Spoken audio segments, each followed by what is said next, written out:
It's Monday, and you know what that means. Jersey First TV proudly brings to you the latest edition of Real Talk, and certainly I am New Jersey's premier award-winning journalist, top Latino, as voted on by the Latino Spirit Online magazine, along with the United States Latino Affairs Initiative. And without a doubt, folks, I'll continue to be the weapon of mass disruption in Garden State media, because my level of honesty, now more than ever, is truly necessary in this era of journalistic deception. That's right. It's me, folks. Fernando, Uribe. Happy August to everybody. Folks, summer's just flying by before you know it. The leaves start changing color. The NFL resumes. The baseball playoffs. Folks, it's a lot going on here as the summer of 2024 really is flying by. And I want to thank you for tuning in here from wherever and however you may be doing so this, the 5th of August, here in 2024. And of course, I want to thank you all for joining us here on Facebook Live via StreamYard and also on the Jersey First YouTube page. And speaking of all those social media platforms, ladies and gentlemen, I cannot say enough how grateful we are here at Jersey First for all the follows, the likes, the commentary. Hey, just following our pages. We really appreciate that. Make sure you like us on Facebook. And of course, follow us on Instagram and Twitter. You can see the handles right there. And for all your YouTube subscribers, hey, we're always on YouTube for something. Like me, I love listening to pro wrestling podcasts, sports, politics, whatever. We're always on our smartphones, on our Macs, our tablets, or our PCs for whatever reason. We're always on YouTube. Click the subscribe button, and you'll be automatically notified of all the outstanding content brought to you by Jersey First. Again, folks, it's the best journalism every single week online, always courtesy of Jersey First TV. And of course, wherever you get your podcasts, whether it's Spotify or SoundCloud, download Jersey First. Hey, listen, whether you're coming back from, Tiki Mondays, down in Point Pleasant, or maybe you're going shopping at the mall, take your kids shopping for, new clothes for school, new technology. Maybe the kids need a new MacBook. Maybe you're just doing grocery shopping, walking the dog, going for a run. Folks, I know you have your smartphone with you in all of your devices. Take Jersey First TV with you throughout the summer months. And I can't say enough, ladies and gentlemen, what a privilege it is to be on the dream team of Garden State Media. That is correct. It is always Jersey First TV, educating and advocating for the residents of this great state here in New Jersey. Folks, check out brand new content every single week on Thursdays. Brand new episodes of The Nader Narrative, hosted by the incredible Elizabeth Nader Premier. And also brand new episodes of Bridging the Gap, hosted by AJ Malillo and Steven Rambola, premiere on Thursdays. And of course, every Monday night, check your local listings, of course. Brand new episodes, live and in living color, of Real Talk with Fernando Uribe come to you every Monday night right here on Jersey First TV. Folks, you want to stick around because it's a jam-packed final thoughts. I'm going to have a lot to say about really, listen, I always talk about the disservice the establishment media does to all of us every single day statewide. But here in Hudson County, folks, listen, when we talk about clown shows in journalism, it's always the Jersey Journal. Of course, we can always rely on Uncle Ronnie, Ron Zentlinger, Joshua Rosario, and Terry West for their usual buffoonery.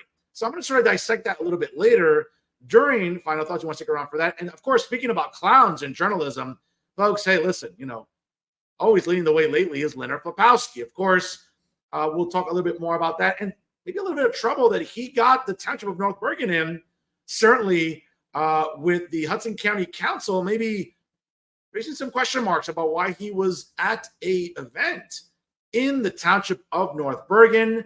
And certainly we'll get into that story a little bit later. And folks, again, at the end of the day, let's be very fair, okay? This has just become absolutely just a downright nuisance when it comes to, Leonard Flapowski, the Lollipop Guild in the Township of North Bergen, all because they have it in for this guy right here behind me, my mayor and state senator, Brian Stack, the hardest working mayor and state senator, I would argue, in all the state of New Jersey. I'm going to talk to you more about why he continues to get a bad rap against all of these forces acting against him. We're going to talk a little bit more about that later during Final Thoughts. You definitely want to stick around for that, folks.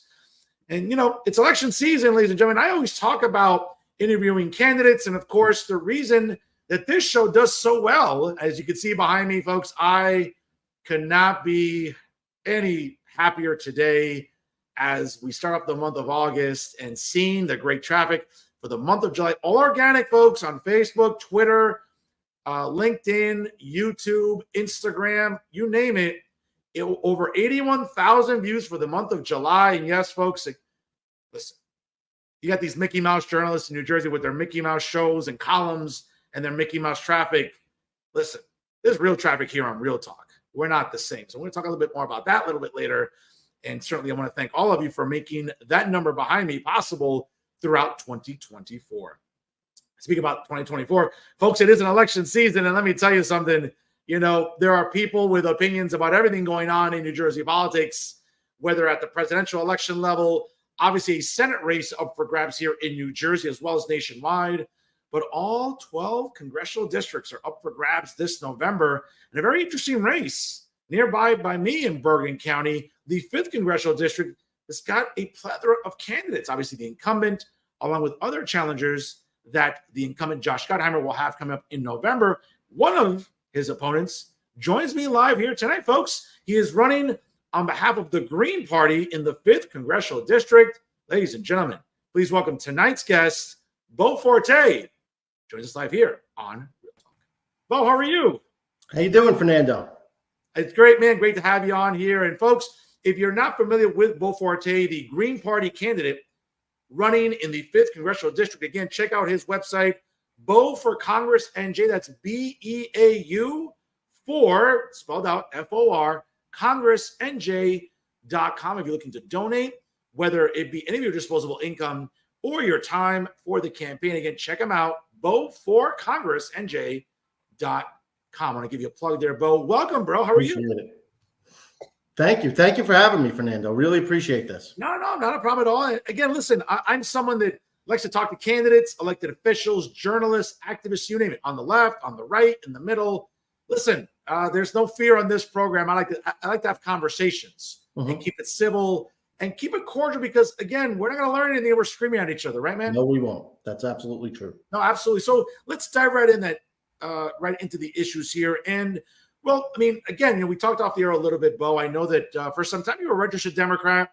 You do lean left. Yep. You're the Green Party candidate running for the House seat in the 5th congressional district. For our audience that maybe isn't familiar with the Green Party, we've heard of names like Jill Stein and others, Ralph Nader, if I'm not mistaken, over the years. But what really drove you to be registered with the Green Party? So I feel that 80 to 90% of where my politics lie pretty much lie with the Green Party as well. I found out when I joined this party and got to know people in it, 9 out of 10 of us are probably disgruntled Democrats. Most of them came from that party at some point. And I was the last person that was ever really going to run for anything. Anyone who knew me growing up knew I was, politically astute to as much as anybody else, but I didn't have the pedigree, if you will, to jump into this. The catalyst was really my father getting ill and being personally prosecuted by the incumbent a few years ago for a nasty email I sent him. But again, when you get into this, you find out pretty quick, Fernando, that you need help. This is not easy to do alone. Initially, I considered staging an independent campaign, found out how difficult that was. And through conversations with a lot of the left-wing organizations around here, luckily the Green Party and I discovered that we were a pretty good fit, and we moved forward together. I think in April is when we started. I started as a Green Party candidate. Okay. Folks, again, if you're just joining us live right now, my guest tonight here on Real Talk is the Green Party candidate in the 5th congressional district. Again, like, comment, and share, folks. Take 2 seconds to show everyone how much you love Real Talk with Jersey First TV. So, Beau, let's talk about that. One of your issues here on your platform is about universal health care. I'm just going to sort of read for our audience a little bit. If you're not, folks, if you're not looking at the website right now, I'll just sort of read a little bit of here. My top priority will be to enact a single-payer universal health care system. Every day, an average of 900 people in our country are forced into bankruptcy due to overwhelming personal medical bills. These Americans and all Americans deserve access to quality treatment they deem necessary without risk of losing everything they own. Beau, listen, that sounds reasonable to me, man. But I think that much of the debate about healthcare in this country, and listen, I'm with you. This is probably one of the more, I'm not sure if you want to call it progressive positions I'll ever take, but as someone that's worked in government for many years, transitioned into education, into journalism as well, I've always been fortunate. I've I can't remember a time when I wasn't without health benefits at some capacity, working for government, working in education, working in academia. So again, I've been very fortunate. I know not everybody is. Having said that, my skepticism about really the health insurance industry, obviously with my concerns about big pharma and everything else, it always seems to be about money. And, when progressives or those on the left like to cite examples overseas in Europe, I mean, we're talking about exponentially smaller populations. So if you want to manage a system for 20 million people, sure, that seems a lot more reasonable than 330 million people. Now, again, not to say it's not possible, but I would go on record to say I think every single person living in the United States should have access to healthcare. A healthier population is a more productive population in the workplace. They'll be healthier to raise their kids. It'll be less medical bills they have to incur. More health means just more productivity. So I understand that premise. But at the end of the day, it just seems like a multi-layered problem about just saying, well, everyone should have healthcare, which is true. But how do we manage a system with a population that's growing as quickly as ours is? I mean, we would not be the largest country to have a universal healthcare system if we enacted one. Okay. I'll start by saying that. China does have one, for better or for worse. You could look at the logistics of their system. India has one. Pakistan has one. I mean, these are countries that are not only larger than us, but they're poorer than us. And their healthcare per capita outcomes are generally better than ours, which is, it's a disgrace. We are the only industrialized country in the world not to have universal healthcare of some sort. When people say, oh, that's too big, listen, there's a lot of people out there smarter than me. But I know that we enacted Medicare in 1965, long before there were computers, long before we had the technology we did, and it worked. So that number that you read off is conservative. It's not 900 a day. I found out as I do more research, it's actually higher than that. It's over 1,000 a day. These are people that, for the most part, have health insurance. These are people that work and have a job and give to the society. And all of a sudden, through no fault of their own, get a bad break and get sick. And suddenly everything they worked for and saved is gone. That's, in the greatest country in the world, in the richest country in the world, that is unacceptable. And anyone who's not trying to solve that problem immediately should not be in public office, in my opinion. Okay, fair enough. And again, I think it's important to have these conversations because what we've seen for decades now, right? I mean, when we think about, government-run healthcare to some extent, right? I mean, we think about the VA. And I can tell you from so many friends of mine that are veterans, I mean, the VA is probably one of the more, incompetently run organizations really within the federal government. Again, and it's to manage healthcare for our veterans, for our men and women that go overseas, that come back with a plethora of different problems, physical, at times mental health related, and even they can't get it right. Now, again, not to say that we shouldn't stop trying. Certainly, yes. I mean, again, as I mentioned right now, a healthier population is a more productive one. There'll be less usage. There'll be less, sort of downturn when it comes to personnel. Obviously, raising our kids will be a lot beneficial with a healthier population, right? And at the end of the day, listen, I don't disagree about the premise. I think that as a conservative, my concern again is always about, well, can government F this up? Sure. I don't have enough fingers and toes to list the amount of times that, government starts to oversee something and it gets botched royally. So I'm always just concerned about that. But again, should you be successful coming up on November the 5th, and again, you would take office theoretically in January, I think January 1st of 2025, right? What would you want to introduce on the floor of the House of Representatives in terms of addressing healthcare? Certainly, we would write a bill. It would be one of the first things that we do. Now, again, I am not completely astute on medical, policy. So what I would do is, we would have, first and foremost, and I tell this to a lot of people, I'm not a Harvard grad, and nobody goes to college to run for Congress. There's no classes for that. Yeah. A lot of it is learned on the job, and it's based on the people that you surround yourself with. And I would surround myself with a great staff, which is the first thing a good leader does. At that point, we would bring people on board that I know in the House who are advocates for universal health care. And, we would start a committee, and then we'd write up a policy, and then we would put that up to vote. At that point, if it doesn't get tabled, typically if Democrats have control of the House, that'll come up for vote. If they don't, it'll probably get tabled. But let's just jump ahead and pretend that Democrats win the House and it comes up for vote and it gets voted down. Then at least the public has an idea of who's on our side and who's not. And when 2/3 of the country want universal health care of some form, it's on them at that point to decide who needs to be voted out. No, listen, I don't disagree. I think, again, as I mentioned before, universal healthcare, I think, is a great idea. I think we see it, to your point, I mean, for better or for worse, right? Whether it's communist countries like China, other impoverished countries like India. I mean, we get it. It's a system that is there to benefit the citizenry. I think the biggest concern here is where, whether it's big pharma, whether it's the big insurance companies, how much influence are they going to have on federal legislators when it comes to this? And we all know that the influence that let's be honest, the influence that they convey over our federal legislature is astronomical. It's astronomical. I mean, the one time that we came really close, I think was 2009 or 2010 when the public option passed the House of Representatives. But it was a Democrat who killed it in the Senate. It was Joe Lieberman. And I'm just going to make a plug here that Joe Lieberman, Josh Gottheimer is his protege. So Josh has always been hostile to universal health care. And, to me, for a Democrat, that's unacceptable. Let the Republicans do what they do. They got to decide their own path. But for Democrats to be anti-universal health care is unacceptable to me. Anyone left of center, any left party who is against giving the United States, the last country, to not have some type of universal health care system, not being on board with that and taking a lot of money from the health lobby, that is unacceptable to me.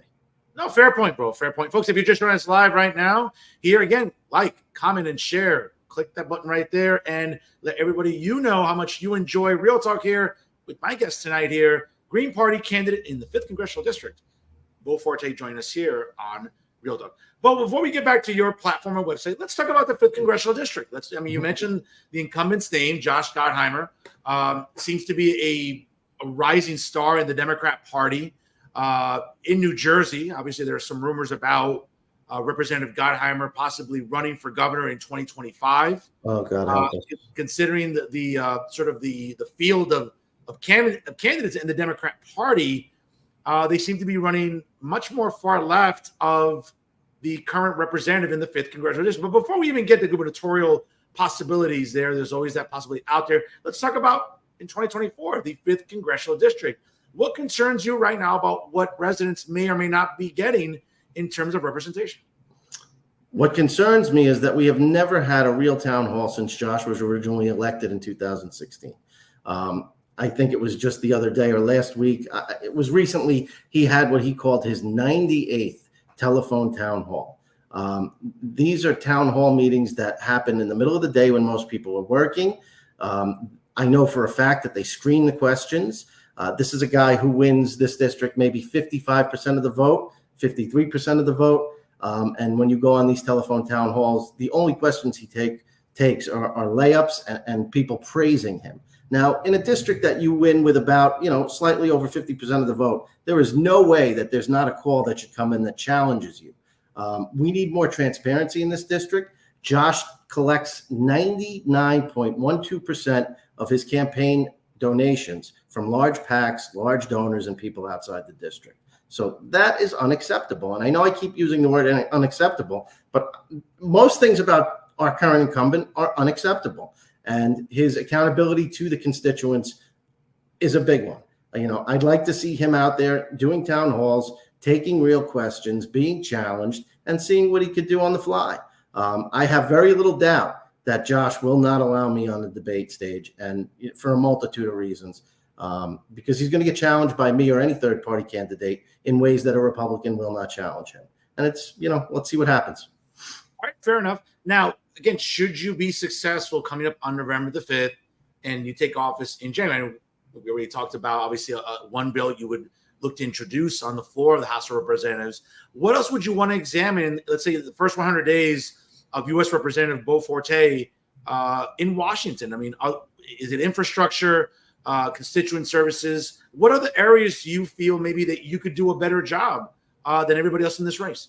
So one thing that nobody talks about, and obviously coming from a third party point of view, but just coming from a realistic point of view, I feel like we need to finally expand Congress. I'll give you an example. So in 1920, the country had a population of 106 million people, and those people were represented by 435 members of Congress.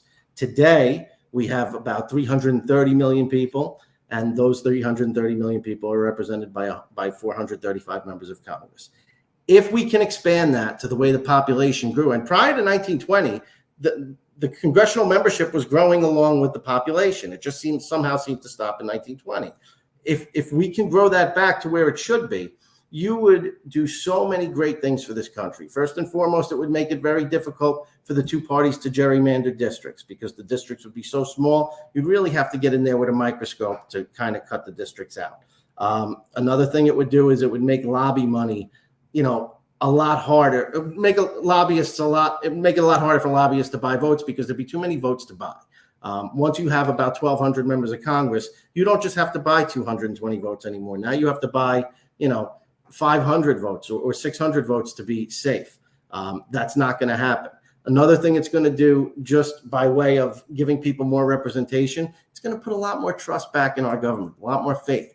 Because when people are listened to, even when they're disagreed with, if they're listened to, if they feel like their representatives are listening to them and taking what they say into account, it puts a lot more faith in our government. But when you're dealing with a district, right now the congressional districts are about 800,000 people. When you're dealing with a district that's 200,000 people, it's going to be a lot harder for congressional representatives to ignore their district. Right now in New Jersey 5, again, we have an unpopular Democrat that keeps winning for a multitude of reasons, but he's got a ton of money that he gets from large PACs outside the district.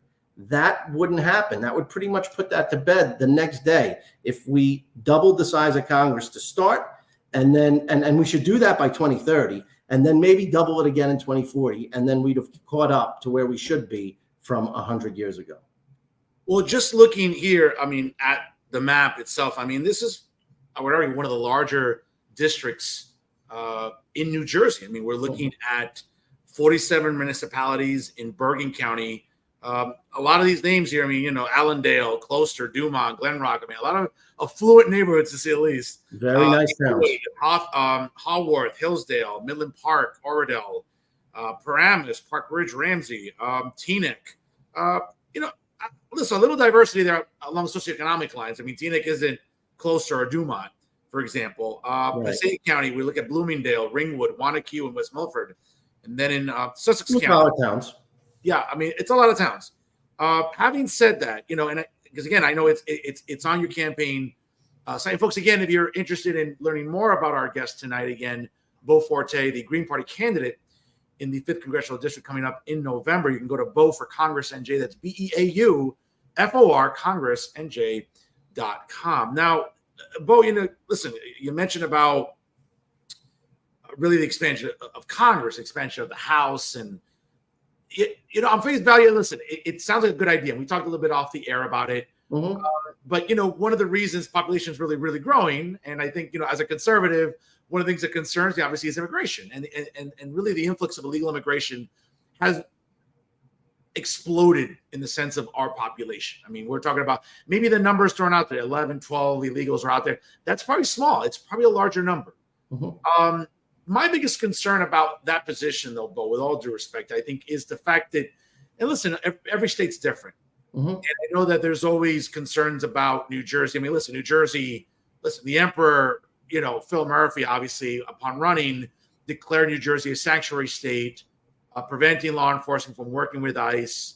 Mm-hmm. Obviously, many mayors have incorporated the term sanctuary cities into the municipalities. Obviously, the governor has made sure to create, a Department of New Americans, incorporating money into the state budget to, our taxpayer dollars go to a legal fund to help illegals fight deportation. It's, a little tone deaf there by the emperor. But again, I don't want to sort of digress. But the point is that, there's a lot of concerns about, really the impact of illegal immigration. And one of them is, yes, here in New Jersey, we have given illegals access to drive a motor vehicle, to apply for a driver's license. And as we know, in many states, though, Beau, when you apply for a driver's license, during that process, does exist the possibility of registering to vote. Now, again, I'm not saying I don't want to create, right-wing conspiracy theories or hysteria. No.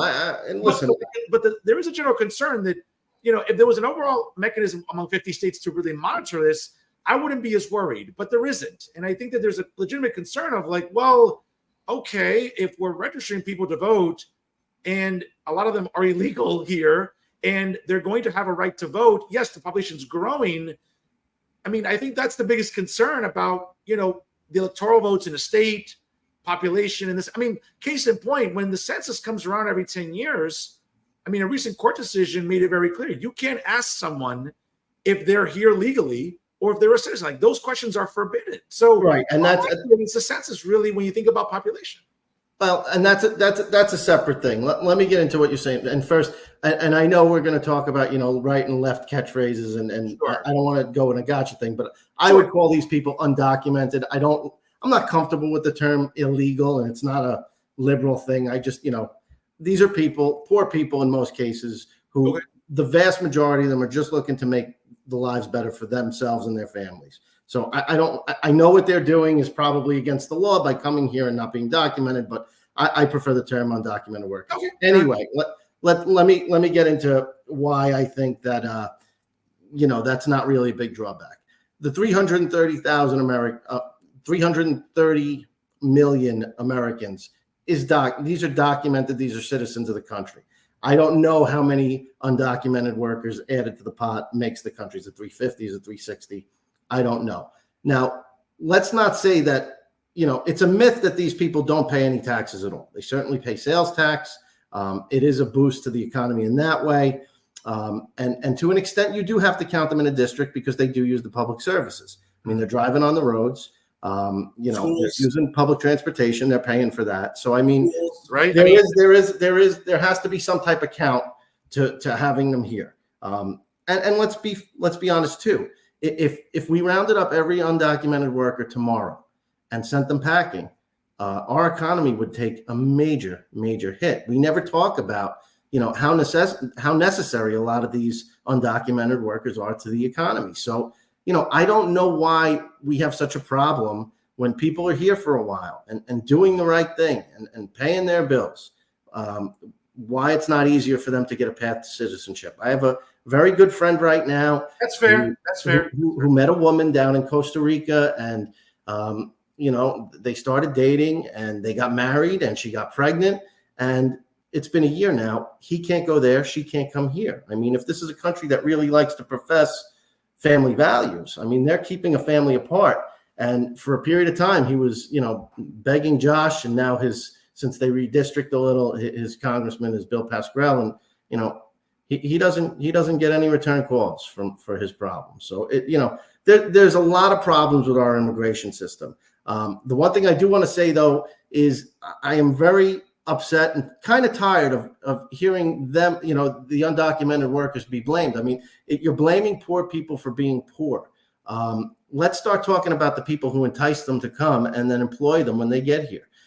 There's too many occasions where you see these major raids, like at the Tyson Food or whatever meat factory down in Mississippi, where they rounded up over 600 undocumented workers, arrested them, deported them, and nobody in management, nobody on the board, not the CEO, none of those guys got in any trouble at all. In fact, I'm sure a week later, they had that whole facility filled with a new batch of undocumented workers. So, let's start talking about the people who employ these people and bring them here, because the vast, vast majority of undocumented workers are just people coming here to try to make a better life for themselves. And sure.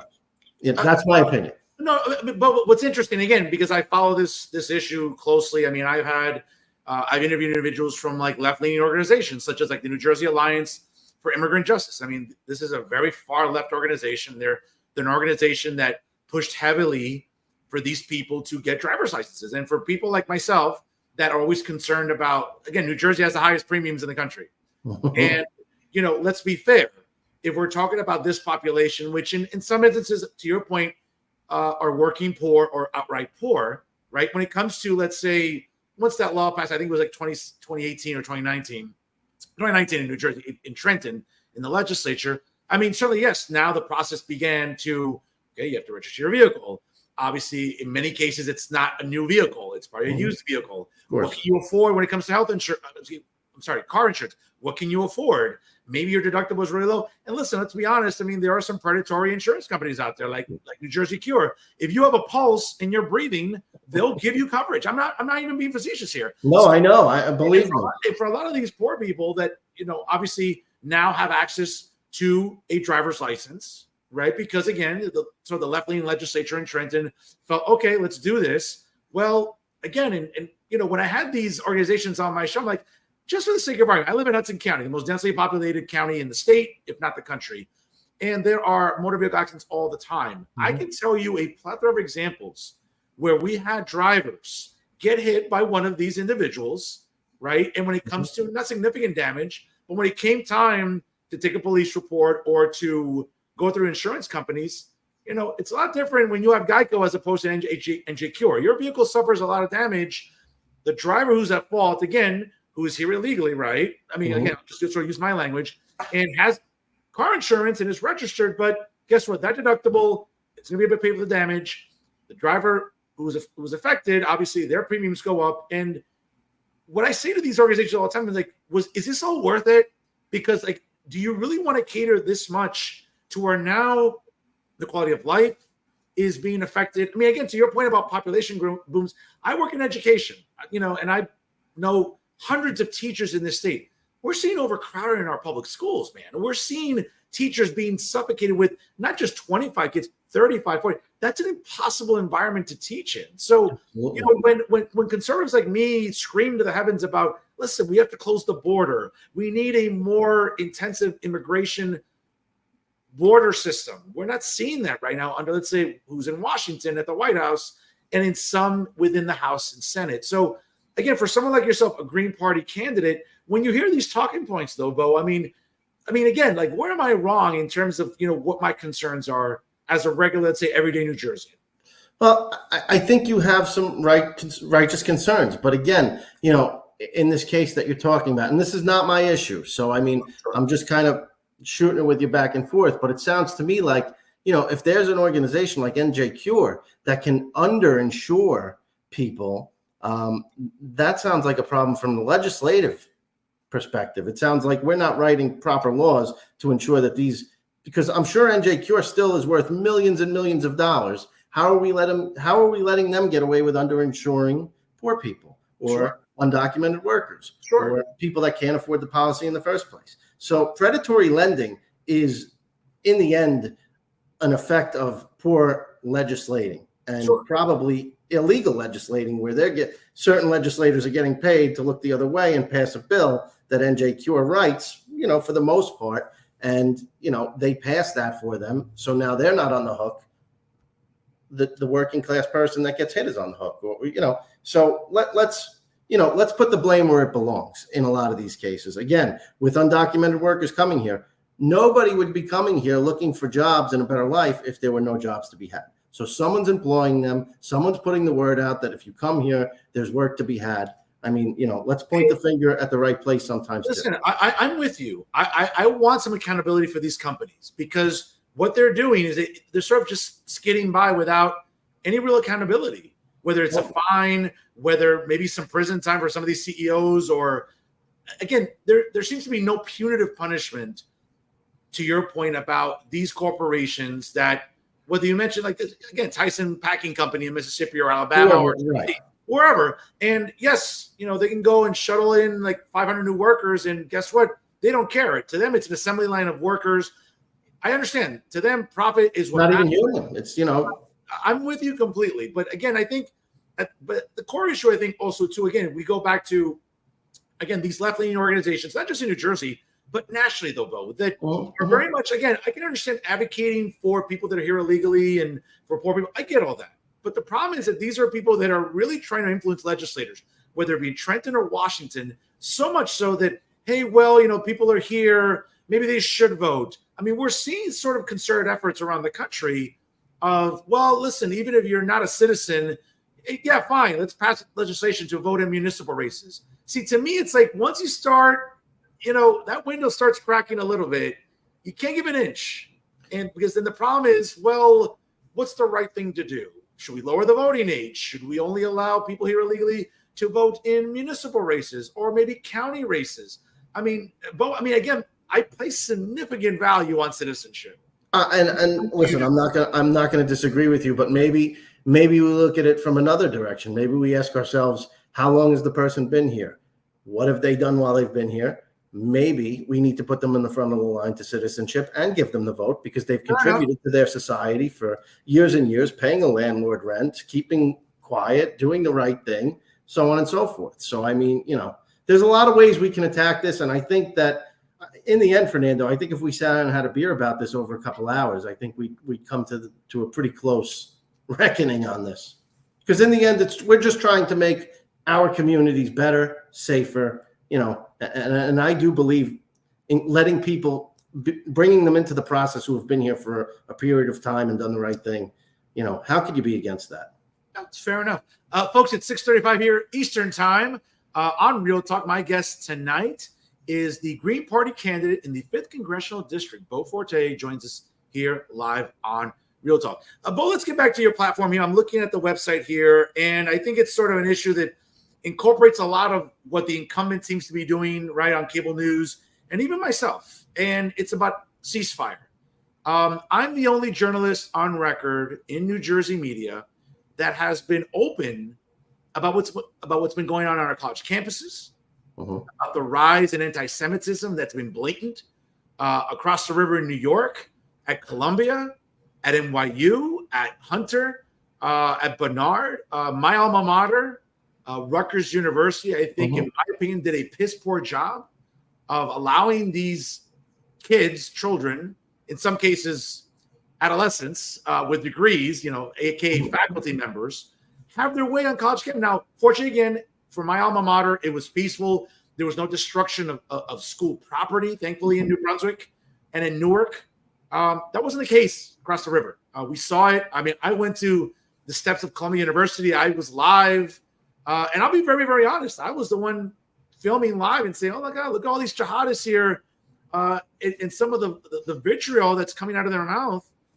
You can see it, folks. And we saw what's going on college campuses. We know that the incumbent, Josh Gottheimer, has gone on multiple, left-leaning cable news shows. I saw him on Morning Joe last week on MSNBC. He's been on CNN. I know he's talked to other left-leaning establishment media outlets in New Jersey about sort of being very vocal against anti-Semitism. Having said that, Beau, I think we're living in a time where, there are elements of the Democrat Party. And again, you're the Green Party candidate, so speaking as a Democrat per se, but there are elements of people, though, Beau, that lean left that are, again, I don't want to start painting with a broad brush, but anti-Semitism is still a serious problem. It is. Not just infiltrating in government. We're seeing elected officials being openly about it, the members of the squad.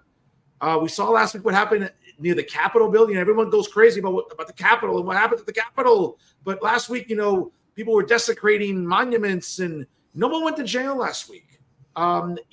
Saying blatantly anti-Semitic things when Benjamin Netanyahu was addressing a joint session of Congress. So, for someone like yourself, obviously running as a Green Party candidate, how do we dissect this where, again, there's no way to deny that anti-Semitism is blatant now in many elements of the left?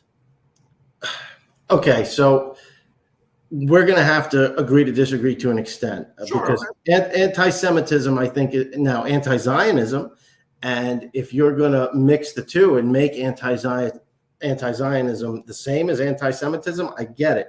I find the two things to be very different.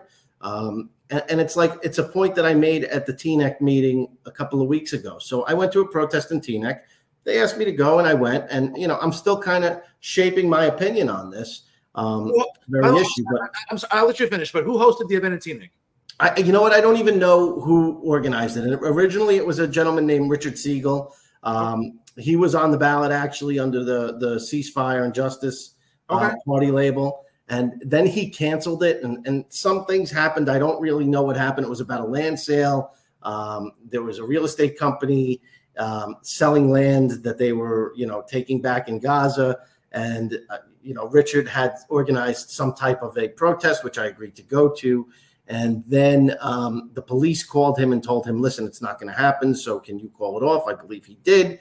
And they found out that that wasn't true. It was just moved from the city hall to a private residence. So I was informed the day before that they were going to have the protest again, and they did. And I was there, and, they were accused of being very anti-Semitic. I didn't really see too much anti-Semitism at the protest. The one thing I did see that I didn't agree with was they took an Israeli flag and, burned it. But that is their First Amendment right to do. Sure. I don't agree with that. But again, is that an anti-Semitic statement, or is it an anti-Zionist, anti-Israel statement? Is it an anti-far right-wing government statement? I mean, I think me and you would agree, Fernando, that this government that Israel's had probably since the assassination of the prime minister in '98, I think it was at Ehud Barak, or I forget his name. Oh no, Yitzhak Rabin. Ever since his assassination, they've been a pretty far right-wing government, even without Netanyahu, if it was Ariel Sharon. So let's be careful on what we label anti-Semitism, especially since all these protests I go to, I meet a lot of Jewish people at these protests. I made that point at the Tina Council. How many Jewish people have to be at the protest on our side before it's not an anti-Semitic event anymore? And I think that's a fair question. So I think we have to be careful on what we label anti-Semitism. I think a lot of these kids would argue that they have no problem with the Jewish faith.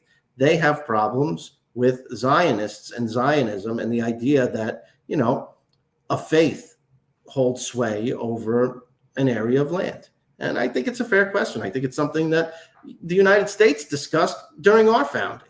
And we still have problems figuring out if certain faiths hold sway over certain areas of the world. So, I don't know if I would deem what they're doing anti-Semitic. Once you start seeing things like what they did in D.C., where I saw the graffiti on the bell, that was clearly anti-Semitic. I wouldn't defend that. I wouldn't do it. When you see when you see people drawing swastikas that is clearly anti-Semitic. I don't believe in it. I wouldn't do it. Sure. But, arguing Israel's validity, I think we're at the point where you may not agree with it, but I don't know if it's really right to call it anti-Semitic. I think there's not even a fine line. I think there's a pretty thick line between anti-Zionism, anti-far right Israeli government, and anti-Semitism. I mean, listen, it's a very polarizing issue, Beau. And yes, it is. In case in point, I've interviewed college presidents in the last couple of months. So nearby here in Hudson County, we saw protests going on in college campuses all around. And, a few months ago, I got in a little bit of trouble. Some people had written to my producers and tried to get me canceled because during one of my monologues, I decided to put up a picture behind me, the screen behind me. And one was a black and white photo of the steps of Vienna University in 1938. And there were Nazi soldiers on the steps of Vienna University stopping Jewish students and faculty from entering the campus. And I decided to put a picture of, 2024 at NYU. And I basically just said out loud, well, I mean, okay, folks, it's just Nazis with headscarves now, basically stopping Jewish faculty members and students from attending school at Columbia, NYU, Barnard. And I said, folks, I'm not trying to be hyperbolic here, but what's the difference?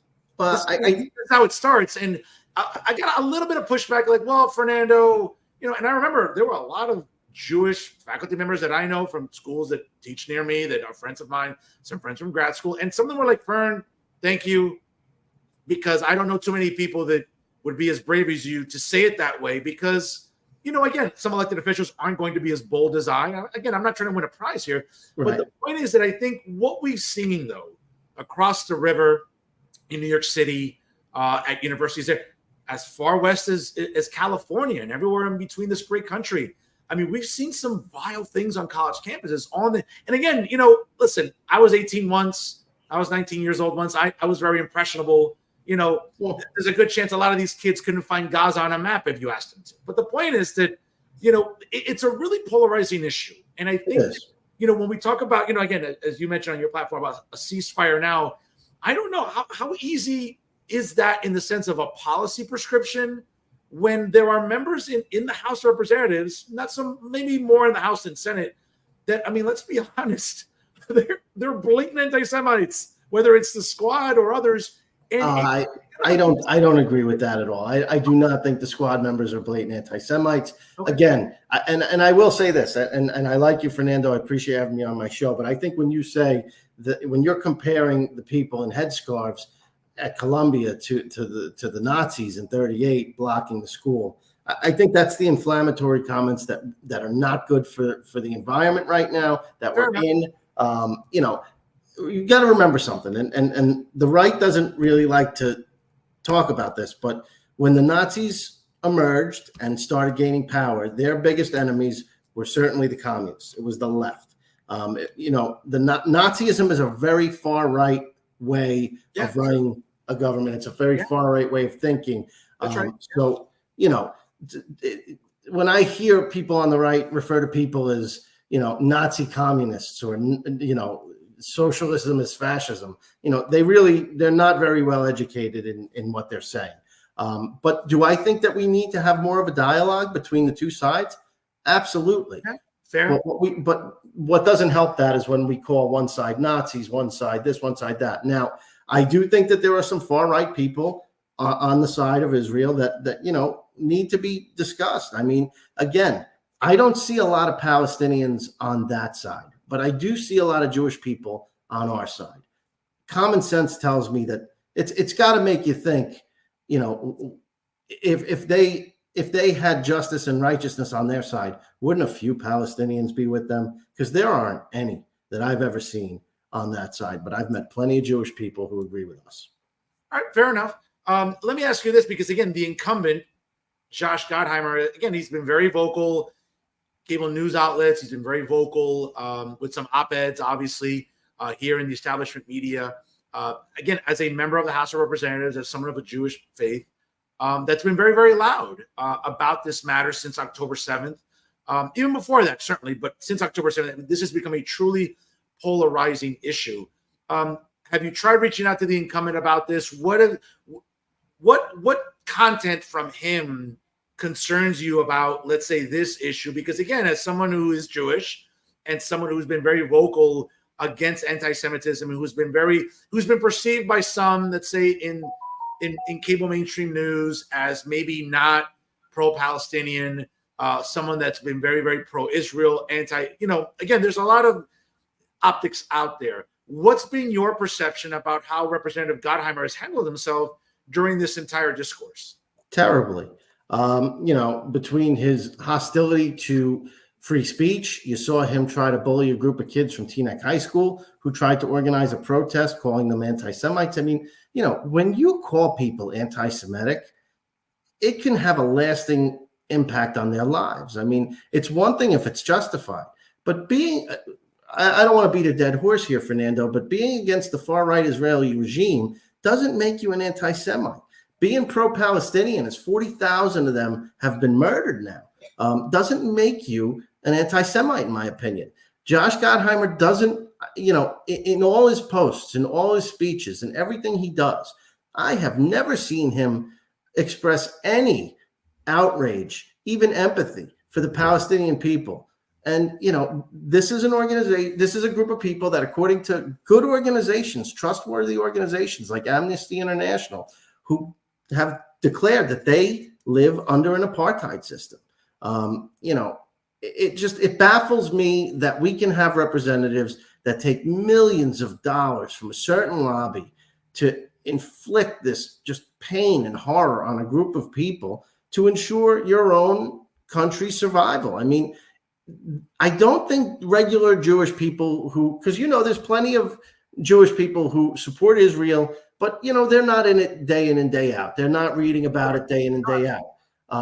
You know, I don't think they realize the long-term harm that Israel is doing to itself by being so severely handed in this whole thing. I mean, you know, Qatar or someone came out and made a good point when they just murdered or assassinated, whatever you want to call it, the Palestinian chief negotiator in Iran. And then they made a point. They said, well, you know, all this time you're negotiating, could it have been in good faith if you're just going to assassinate him when you have the chance? I mean, you know, I think Israel, the long-term damage that they're doing to their reputation, and I don't know where this ends for them, because I do care about Jewish people. I do feel bad for a group of people who feel picked on. And then, when this comes up, you saw what happened in Pittsburgh. You know that they've always been the target of anti-Semites, real anti-Semites like Nazis. And just while I'm thinking about it, let me make that point that, it seems like the pro-Israel crowd are so hyper-focused on the left, and people like me and socialists and people who are, arguing for Palestinian justice. There was just a Nazi gathering in Memphis, Tennessee, where hundreds of these guys held a march. They're keeping their eye on the wrong ball, is the point I'm trying to make, because anyone I go to these protests with, I know for a fact, if there was ever a real rise in white supremacy or Nazism, these people would be standing arm in arm with the same Jewish Zionists that they're having their big problems with now to defeat Nazism. So, I would like to see Jewish people focus more on the things that are really a danger to them in the short and long term, which is far right-wing lunatics, white supremacists, and Nazis, not the crew that I hang with. Fair enough. Speaking again about the incumbent Josh Gottheimer, I mean, he's considered to be, again, you're someone that's voted Democrat before. You're currently the Green Party candidate running in NJCD5.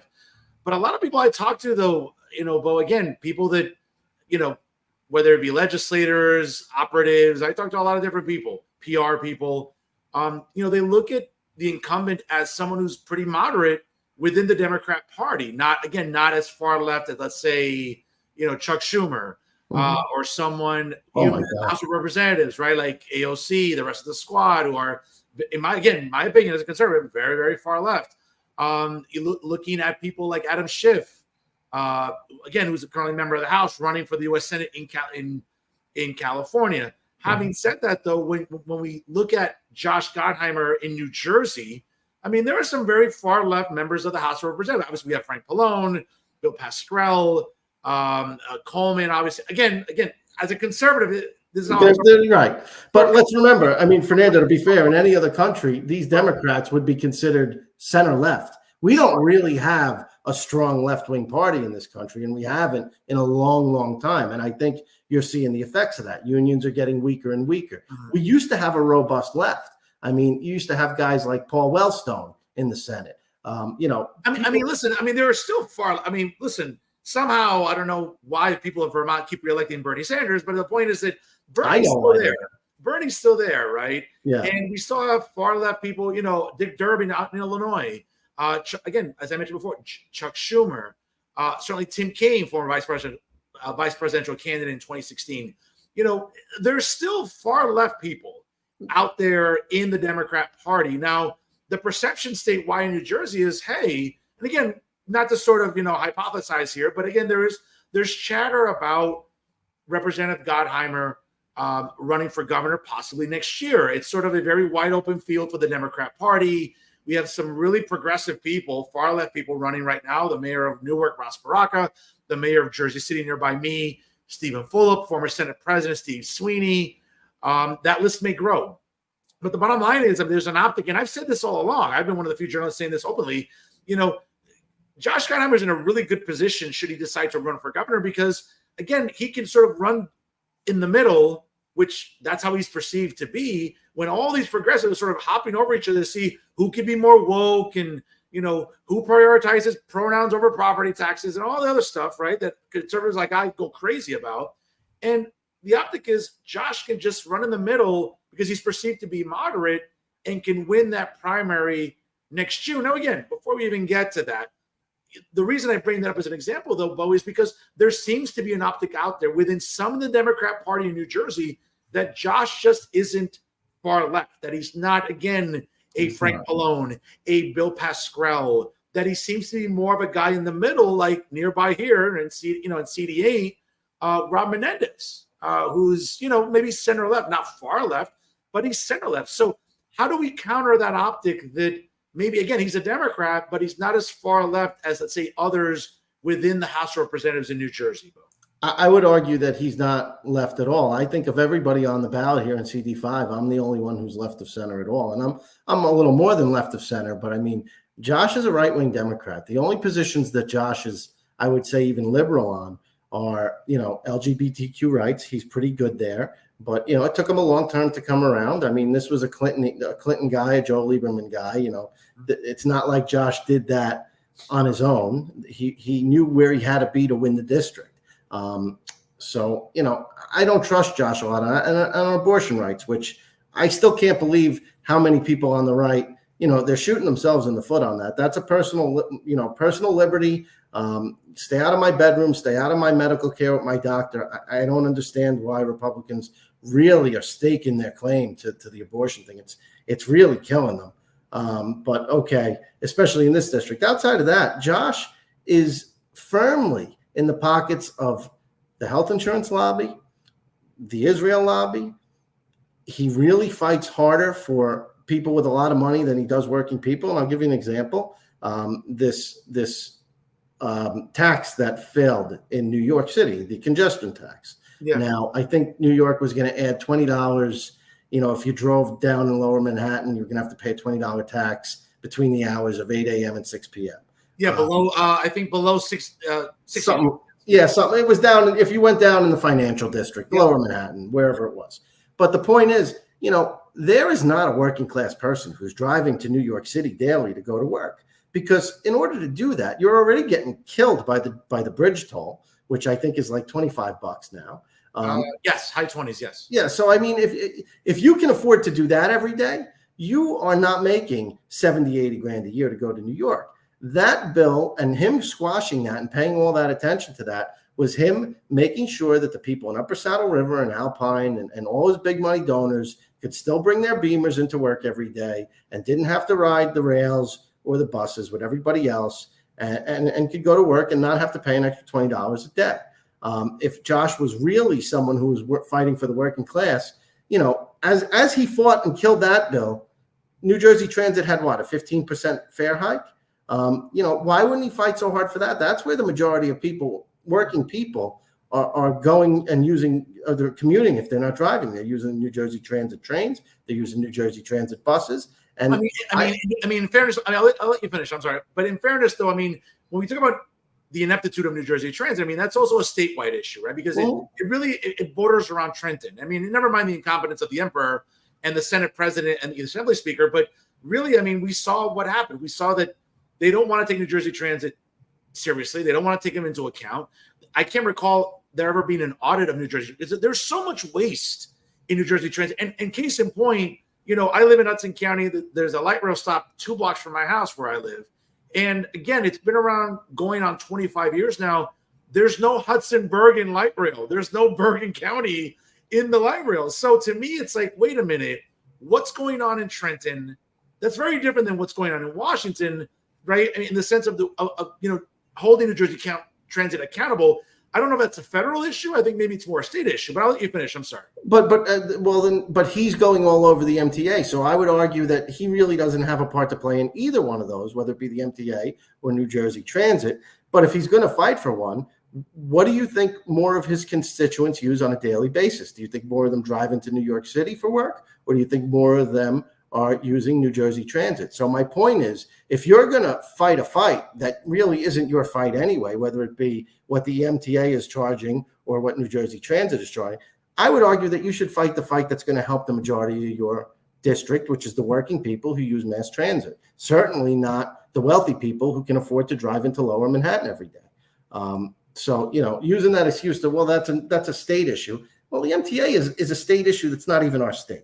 But, that impacts a solid, 0.1% of his base that probably make up 90% of his campaign donations. So I understand why he paid more attention to that. This is not, the point is from where we were going there, Fernando, this is not someone who's left of center or even center. This is a guy who works for a few wealthy donors and a few dark money PACs. He hasn't really done anything for working people since he's been there. I can't think of a piece of legislation that was solely designed to help lower income and working people that he signed on to or championed as opposed to bills that help people that have a lot of money where he can save them a windfall. And, this is part of the problem I have with him, in addition to his anti-free speech positions, his anti-universal health care positions, his pro-Israeli apartheid and genocide position. I mean, I could go on and on. You mentioned economics, Beau, and obviously that's a big issue during this election cycle. Certainly, again, to your point about whether he's a moderate or he's left of center. I mean, at the end of the day, Democrats in the House and Senate have, helped create this climate we're living in, right? Under Joe Biden, who now stepped down from running for re-election. Again, why he can step down from re-election and not step down as president doesn't make sense. It's like if you're not going to run for re-election, and because you feel you weren't going to win, and now all of a sudden like you're still president. It's like if you're not running for re-election, then you're basically telling me that, oh well, I'm not fit to be president again.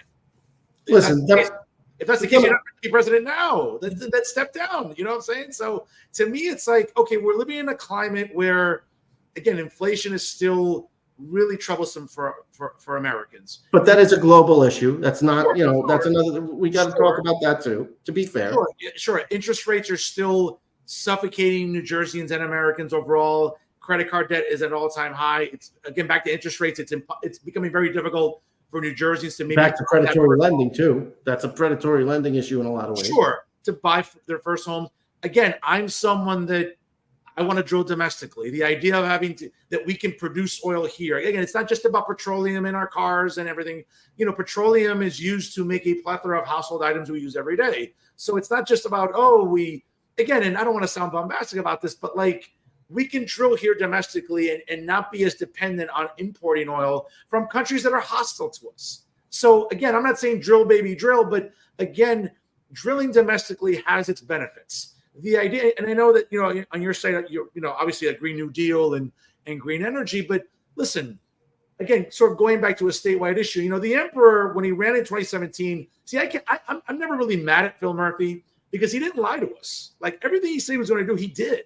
He wanted to make us the California of the East Coast, and he's on his way there almost, sort of like this tax on electric vehicles, the idea about a gas tax. I mean, sort of making us more green oriented. That's great, but if you don't improve the power grid, if you don't do certain things, yes, we'll become California where we have to decide whether to turn on air conditioning or power our vehicles. So to me, it's like, okay, fossil fuels, that's an issue.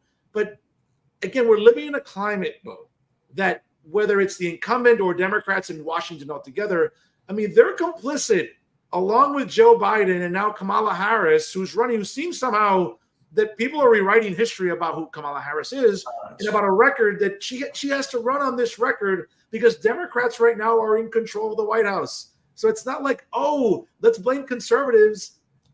Again, Joe Biden stepped down. There's a record there, right? Bidenomics was cool 2 months ago. Now it's like no one wants to mention the word. So it's like, how do we get across in this climate for Democrats or those on the left that are concerned that the 45th president very well may become the 47th president? Again, I would go back to, how do we restore faith in government? We expand Congress. We give regular people a bigger voice in their government. We make sure that their elected officials can't hide from them, like the incumbent here in NJ5, who doesn't really seem to care about going out in public.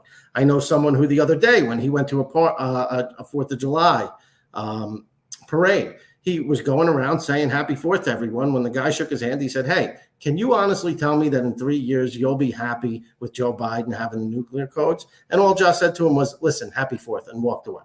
That is not leadership, man. So, I mean, we start to heal ourselves, whether you're right, left, or in the middle, by allowing people to have a bigger say in their government. And you do that by expanding Congress. And this is something that, listen, New Jersey Democrats and the Democratic Party in general, you're not going to have me here defending them. They can never get out of their own way. This is going to be the third election cycle where on a national level, they don't even let their members pick the nominee, really. Yeah, certainly this time. Yeah, that's right. But but the previous two too. I mean, there's no doubt about it. And I saw it as a left-wing, quote unquote, Democrat at the time.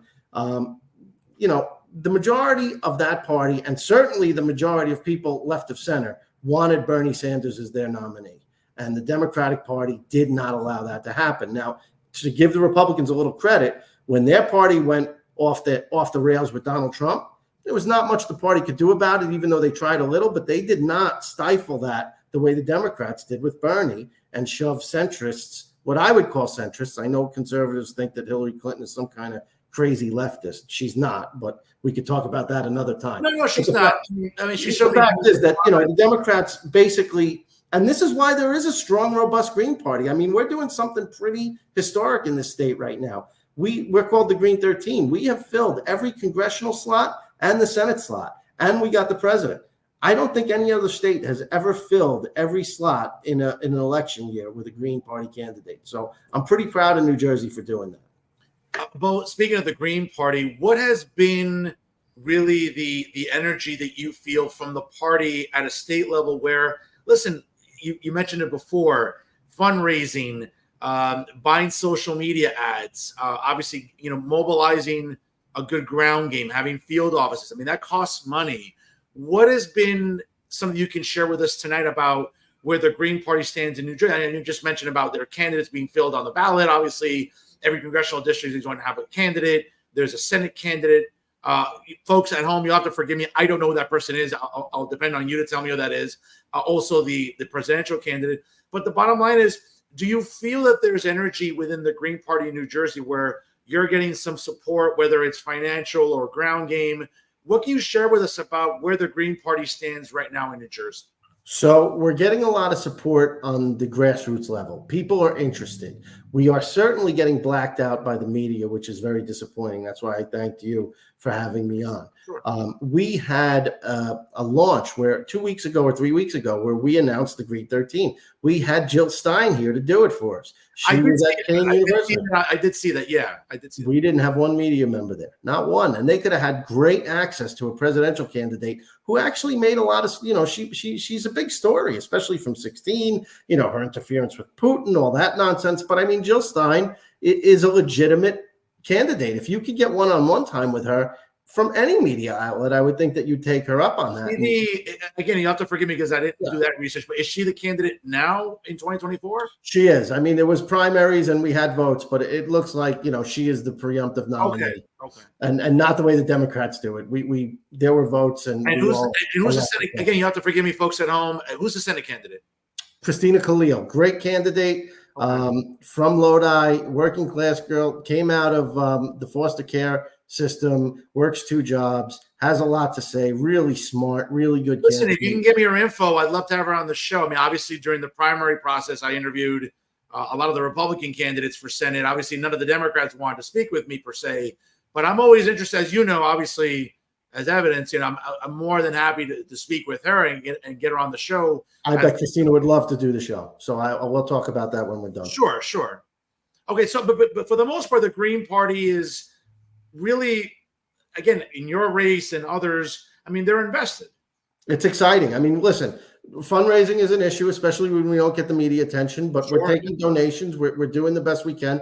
The thing we're doing is like what the guy I'm working with likes to call guerrilla warfare politics, where, we're on the ground, we're talking to people, we're shaking hands. This is something that I don't think the incumbent is comfortable doing because he hasn't really ever done it. He doesn't ever really need to. I mean, he's got $17 million in his war chest. He can throw ads and signs and make sure people know exactly who he is. I don't know about the Republican nominee or what she's trying to do, but it's easier when you're part of one of the big parties. So we're coming around. If we get a little attention, I think our message resonates. I will say this. There was a lot more interest in the Green Party until Joe dropped out. It seems like the honeymoon period for Kamala is having a little bit of an effect. So we're not getting the responsiveness that we got, say, 2 weeks ago. But I think that once everything comes out about, there's a reason Kamala never won a state primary.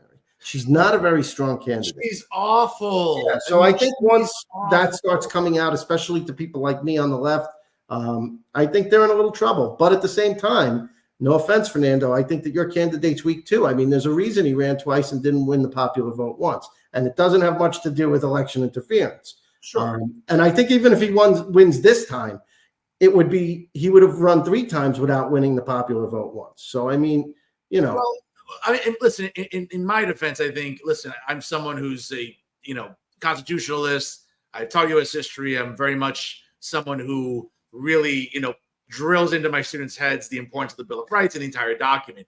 Having said that, I mean, when we look at, to your point about maybe expanding Congress and thus that would maybe increase electoral votes, the bottom line is, I mean, listen, I always defend the Electoral College because the framers were very concerned, again, at that time, about certain states when it came to population, sort of basically stepping on the smaller states. And let's be fair about what happens every cycle. Now, again, listen, I haven't looked at the polls too much, but I'm not going by the rally, the turnout here in New York that happened in the Bronx a few months ago.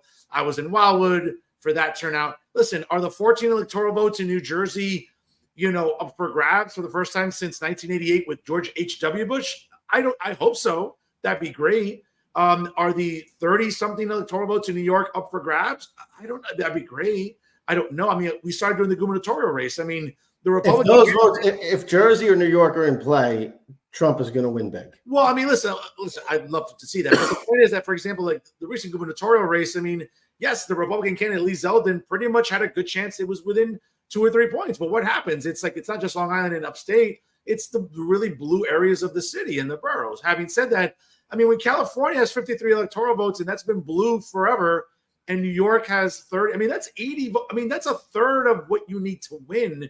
And that's controlled by just 2 states. So to me, it's always like, that's why I defend the Electoral College. I want to make sure that we give smaller states as much of a voice in the process. So are Republicans going to win the popular vote? Probably not anytime soon because of, again, just California. It's funny about California. I have friends out there from grad school, and a lot of California is very red, Beau. Oh, yeah. Very red. About just LA, Sacramento, San Francisco, and San Diego. Those are, again, big cities. Mm-hmm. And that's what makes the state blue. The same thing with New Jersey. New Jersey's kind of purplish. There's some red areas in Central and South Jersey, some in Sussex County. Yeah, Sussex. But at the end of the day, what happens? Jersey City, Elizabeth, Trenton, New Brunswick, Passaic. I mean, this is what has made New Jersey blue. Having said that, I mean, again, for Democrats this cycle, it's not a great economy. The border's wide open. We are seeing, Democrats sort of. It's funny. Again, we're about the same age. Yeah. Okay. So it's funny about people forgetting how much, the left hated George W. Bush 20 years ago. Oh, about starting new wars. And rightfully so in a lot of ways. Listen, and I'm the first person that goes after the Bushes and the Cheneys because let's be fair, they lied us into a war. Oh. And I'm concerned, and I'll say that out loud. Having said that, it's really interesting how the left now has gone from, basically looking to impeach Bush and Cheney and sort of sentence them to war crimes, where now many on the left in Washington, in the House and Senate, are so for just giving billions of dollars away to regimes like Ukraine. It's mind-boggling to me where the Democrat Party has gone and maybe where the left has gone, Beau. Does that concern you? Let's be fair. It's both parties. I mean, the Republicans were always the law and order party, and their nominee is now a convicted felon, whether you agree with it or not. And the Democrats were always the, defund the police, F the police party, and they have Kamala the cop, So the prosecutor who put thousands of nonviolent minorities away for more than the time they were convicted to do. So while refusing to prosecute Steve Mnuchin for stealing thousands of working class homes. So and mind you, incarcerating thousands of black men for smoking weed and then going on Hot 97 at the Breakfast Club bragging about, I love smoking weed. I mean, folks, the tone deafness is like this is the world we live in right now. Black is white and white is black. Things are a little crazy right now. And the way we bring this back to some sort of normalcy is to expand Congress, give regular people a larger voice, make them feel like they're more included, and you'll see things start to heal slowly. It'll take some time, but if people are worried about, you're bloating government, listen, if we waste a ton of money every year. If we're going to waste that much money, can't we spend a little bit to give us more representative, better government? I think there's ways we can look into making this work, and to me, it's a layup. It's a no-brainer. We need more representation. Beau, that's more than fair. Before I let you go here, man, listen, it's been a great conversation. We've been here for over an hour, right? It just flies by, bro. It flies, you know what I'm saying? So I really appreciate your time here. But, we've talked to Beau Forte. And again, folks, check out BeauFortCongressNJ.com. Again, that's BEAUFOR CongressNJ.com. If you're looking to get involved with Beau Forte's campaign, learn more about the issues, about his life story, how you can contact him. Of course, check him out on all the social media pages there, on TikTok, on Instagram, on Twitter. I don't call it X. It's always Twitter to me. Yeah, it's weird. I call it Twitter too. You can also click the donate button there on the website if you're looking to donate to his campaign. So we talked to Beau, the candidate, but let's get to know Beau, the guy. Let's get to know Beau, the regular, everyday guy. So lightning round here. I'm going to throw some topics at you and lightning round. So favorite MLB team? Used to be the Yankees. Okay. Now it's my fantasy team because they're the only team that can make me money. Well, theoretically, Aaron Judge is leading every offensive category. If he doesn't win the MVP, I mean, you want to talk about collusion. I mean, that's about as big collusion as you can get there. He leads he's first in every offensive category. Again, if he continues this pace, I don't want to hear about Ohtani. I don't want to hear about anybody else. Aaron Judge should be the American League MVP. We'll find out. He's a freak. Amazing ball player. Absolutely. And again, the problem is that the Yankees are basically wasting his prime years right now with not a very good team. And I'm a Yankee fan. But they shouldn't have knocked down that stadium. I believe they're cursed. I don't believe you're going to see them win another title. You heard it here first. I mean, listen, having been there in 2009 for that title, it seems like a long time ago. Long-suffering fan here, 15 years. NFL team, Beau? Used to be the Steelers.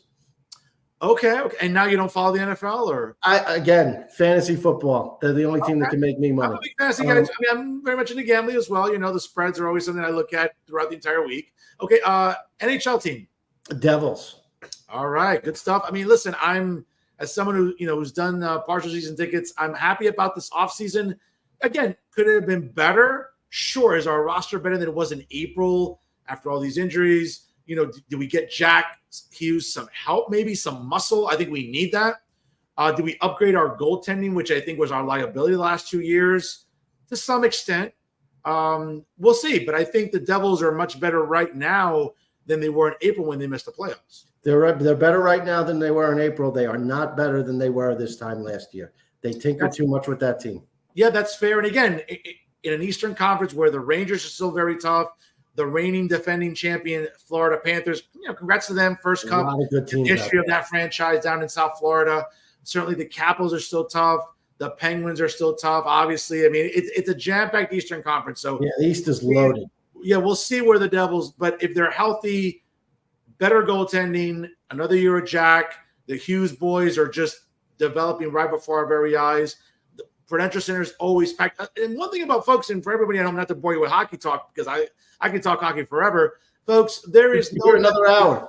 There is no better building in terms of affordability-wise or anything than going to watch hockey at Prudential. I mean, that building is, on a Tuesday night, it is full. Devil fans, I would argue, are one of the most loyal fan bases in the country when it comes to following their team in the National Hockey League. So, again, whether it's a Tuesday or a Sunday afternoon during football season, doesn't matter.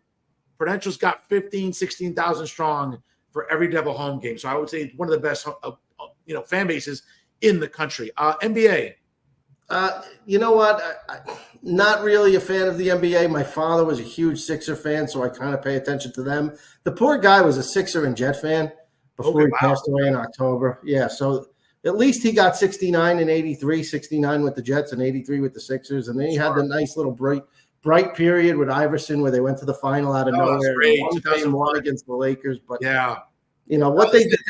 I'm not a big fan of Harris Blitzer, and I'm afraid that what they're doing with Embiid, they're going to do to Nico and Jack. And I'm just hoping that I'm one of the few people in Jersey that thinks that Lindy deserved another year. I'm not sold on this new coach, so we'll see. Speaking of the Sixers, there's talk about bringing the Sixers to Camden, and their practice facilities in Camden, but there's talks about bringing the Sixers into Camden and no longer at the Wells Fargo Center down on South Street. What are your thoughts on that, man? I think it would be strange. I mean, obviously it would be good for Camden, but at the same time, I have a feeling that Harris Blitzer is just using Jersey to jack up what they're going to get in Philly.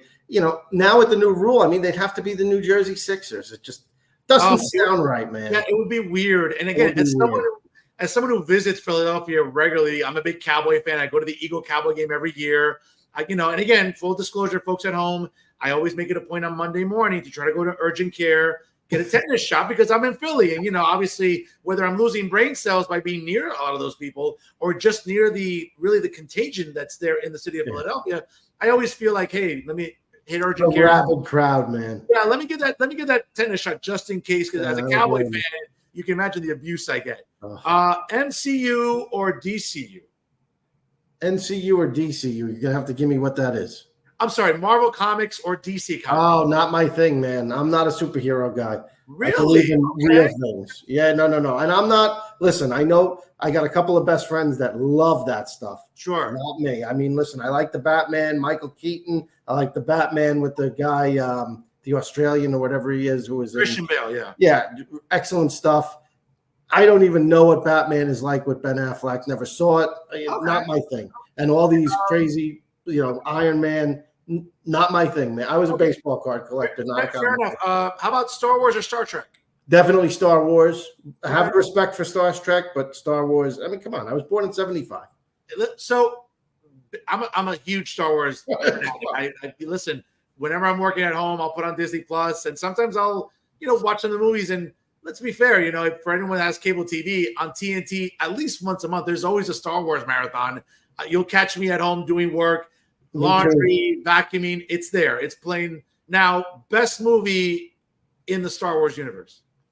It's real. I mean, okay. I know that most people will say Empire, and it's a great movie. It's because my father took me on opening weekend on a Saturday afternoon to a matinee to see Return of the Jedi after it was only in the theater 2 days. Okay. It was, people were dressed up, people were dancing on the stage, but I mean, it was an event. So just because of the experience, Return of the Jedi is my favorite. Okay, fair enough. Favorite cuisine? Italian food, but listen, my wife is Guyanese, and I discovered that cuisine is it's like a Caribbean Indian fusion, and you gotta like spicy. But boy, I mean, but obviously Italian, then Mexican, Chinese, but that Guyanese cuisine where it's an Indian Caribbean fusion is amazing. After a long day, man, beer, cocktail, bourbon, or wine? Basil Hayden, baby. Oh, my man. All right. Good stuff. All right. Folks, there's Beau Forte, the guy, the regular everyday guy, but he's running for the House of Representatives, representing the Green Party in the 5th Congressional District. Beau, first, again, I want to thank you for your time. I really appreciate you coming on here, having a great conversation, I think, on a plethora of different issues. I think it's great to agree to disagree like we did today, cordially, civilly, diplomatically, like gentlemen. It's about learning. It's about, during this election cycle, about learning, not just about our political process, our parties, and our system, but having a conversation that our audience can learn from, and then they can make their own choices coming up on November the 5th. I'll give you the last word here tonight. Last word is, listen, again, nobody goes to college to learn how to be a congressman. I think that, especially with Sussex County conservatives, I'm your guy. I'm looking to expand Congress, give you a voice, get you out of the shadow of Bergen County. I'm also a regular working person. My door will always be open. I promise you, we will have town hall meetings once a month in public. No screened questions. Ask me anything you want. I'll give you the most honest answer I could. Let's try this. Let's get a working person in there, because for years now, for decades, we've had Harvard grads and Ivy League guys and yada, yada, yada. And I'd like to ask any working person here in Jersey, how's that working out for you? Not so well. You're still struggling.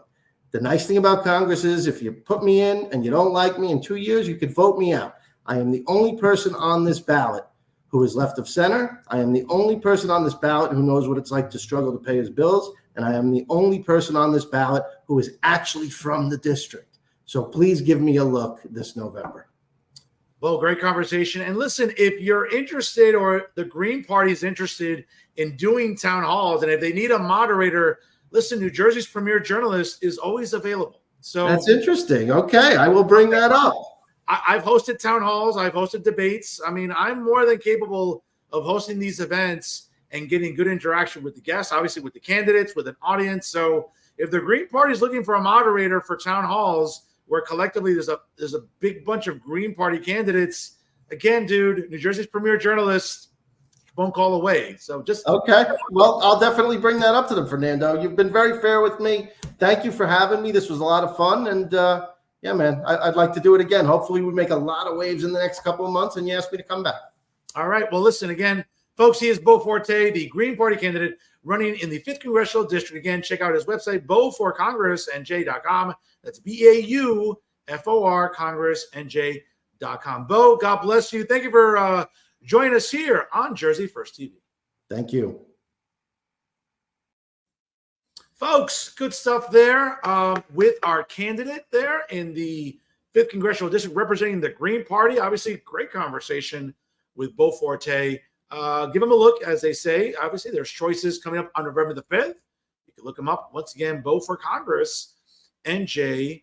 You're looking to donate, whether it's your time or any disposable income. The website's there. Once again, it's beauforcongressnj.com. That's BEAUFOR CongressNJ.com. Folks, you don't want to go anywhere because, again, it's really that time of the show where, hey, you get to hear some opinions you're not going to hear with the establishment media. So, hey, you've waited for it. I'm always happy to deliver it, folks. It's time for final thoughts. And this week, ladies and gentlemen, I got to tell you, and again, there's been so much great feedback about last week's episode and really final thoughts about what's going on in Hudson County, what's going on in my city of Union City with my mayor and state senator, who's been absolutely vilified by some really evil forces, okay, here in Hudson County, not just with some elected officials, but now it's been the local media. And folks, you know, I've always, let's be honest, I have never, ever been shy, okay, about going after the establishment media. You know what I'm saying? Like, I've never, ever been apprehensive about going after the Jersey Journal. Now, as a lifelong resident, I'm someone that grew up reading the Jersey Journal, very much like we grew up reading the Hudson Dispatch, reading the Hudson Reporter. I mean, the only real print media left in Hudson County is the Jersey Journal. And what a fall from grace they've had. To where now it's a clown show, led by their illustrious leader, Uncle Ron Zettlinger, and of course the clowns that work at the Jersey Journal. I'm talking about Joshua Rosario and Terry West. Now, you all know how I feel about Ron Zettlinger and Josh Rosario. Previous episodes will tell you so much. But now Terry West has gone on my radar. And, sweetheart, you're on my radar, and it's not for the best reason. Okay? Now, there was an article, right, that I think was trying to pass as a news column, but it really became an op-ed with the Jersey Journal. Now, the article was titled Coward, Mental Illness, Stack full of trade barbs in Union City's mayor feud with YouTube journalists. Now, as we all know, Jersey City Mayor Stephen Volpe is the first Democrat to declare for the gubernatorial primary for 2025, and certainly he has gotten a lot of attention, and of course, this past week was no exception. So Terry West, again, tried to pass this off as a news story, right? Unlike John Hines, fellow member of the Pinnacle, fellow Rutgers alumnus, okay, who actually does real journalism in Hudson County, who actually reports, where you don't see this sort of injection of opinion, unlike at the Jersey Journal. But let me not digress. Let me just read you some tidbits here from this article from the Jersey Journal. It's no secret that YouTuber Leroy Truth, who has dedicated more than half a year to attacking Union City Mayor Brian Stack, has gotten under the mayor's skin. Yes, Terry, he has, by being a nuisance, by being inflammatory, by harassing not just the mayor, but commissioners here in the city of Union City and other elected officials. So, again, you could kind of go on record and just say this is inappropriate. But again, just like everybody else at the Jersey Journal, Terry, you struggle with that 4-syllable word. We all know what it is: integrity. Well, let's continue. But last week, Stack brought his constituents and mayors, Stephen Volpe of Jersey City and Nick Sacco of North Bergen, into the fray via a letter to the community titled, quote, "Please put yourself in my shoes." Great letter, both in English and Spanish, that really details the mayor's struggles right now against these unfair attacks that have been levied against him. Full response, which included some medical advice, was biting. No, Terry, it was really inappropriate. In a time when we really shouldn't be throwing words around sort of ridiculing someone's mental health. Again, as a conservative, as someone who's very bombastic for a living, I'm not going to be someone that's, going to be now, oh, we got to be careful about what we say. I'm not saying that, but come on, Terry, you should know better, sweetie. Like effing around and joking around about mental health and kind of like not calling out Stephen Fulop for that. That's a big ball you dropped there, but more on Terry later. The letter never named Fulop or Sacco, instead referring to Fulop as, quote, a candidate who has statewide political ambitions, which is true, and Sacco as an outdated political boss from North Bergen. That's also true. That's not, Brian Stack didn't lie to you, because what Stephen Fulop is trying to do is indeed become the next governor of the state of New Jersey. So he does have statewide political ambitions. And Nick Sacco is indeed an outdated political boss. Okay, after redistricting, right, we had a situation going into 2022 where the new 33rd legislative district was going to include the township of North Bergen, who coincidentally at the time, its mayor was also the state senator. Well, of course, through an agreement, right, Nick Sacco sat down with Brian Stack, along with Richard Turner, the mayor of Weehawken, his chief of staff, Giovanni Amon, okay, the soon-to-be Democrat chairman in Hudson County, Anthony Veneri, and they settled on what was going to happen. Certainly, Amy DeGees would be removed as the HCDO chair. And of course, with the new 33rd legislative district, Nick Sacco wanted to say in who will be the next chair of the party and in naming one of the assembly seats. Now, Brian Stack getting the win, because obviously we all know that Nick Sacco was not going to primary Brian Stack. We all know what was going to happen. Yes, Nicholas would have taken an L in that primary. Should he have attempted to go up against Brian Stack, Brian would have won that primary easily. So again, it was peace in the air for the most part in allowing Brian to become the senator, really, in the 33rd legislative district, allowing him to retain a seat and not be primaried by Nick Sacco. Having said that, that peace didn't last very long. Okay. Now, of course, then he slammed them as cowards, alleging that they have helped orchestrate the YouTube Gonzo journalists' attacks. But the exchange of insults is the latest development in the fractured relationship between Stack and Sacco and Stack and Fulop. Stack has endorsed Representative Josh Gottheimer, a potential opponent for Fulop in next year's gubernatorial race for the nomination in the Democratic Party. But Fulop's words towards Stack in response to the letter took a new tone. And again, I'm not going to sort of, go into it, but again, going after Brian the way Steve did was unnecessary.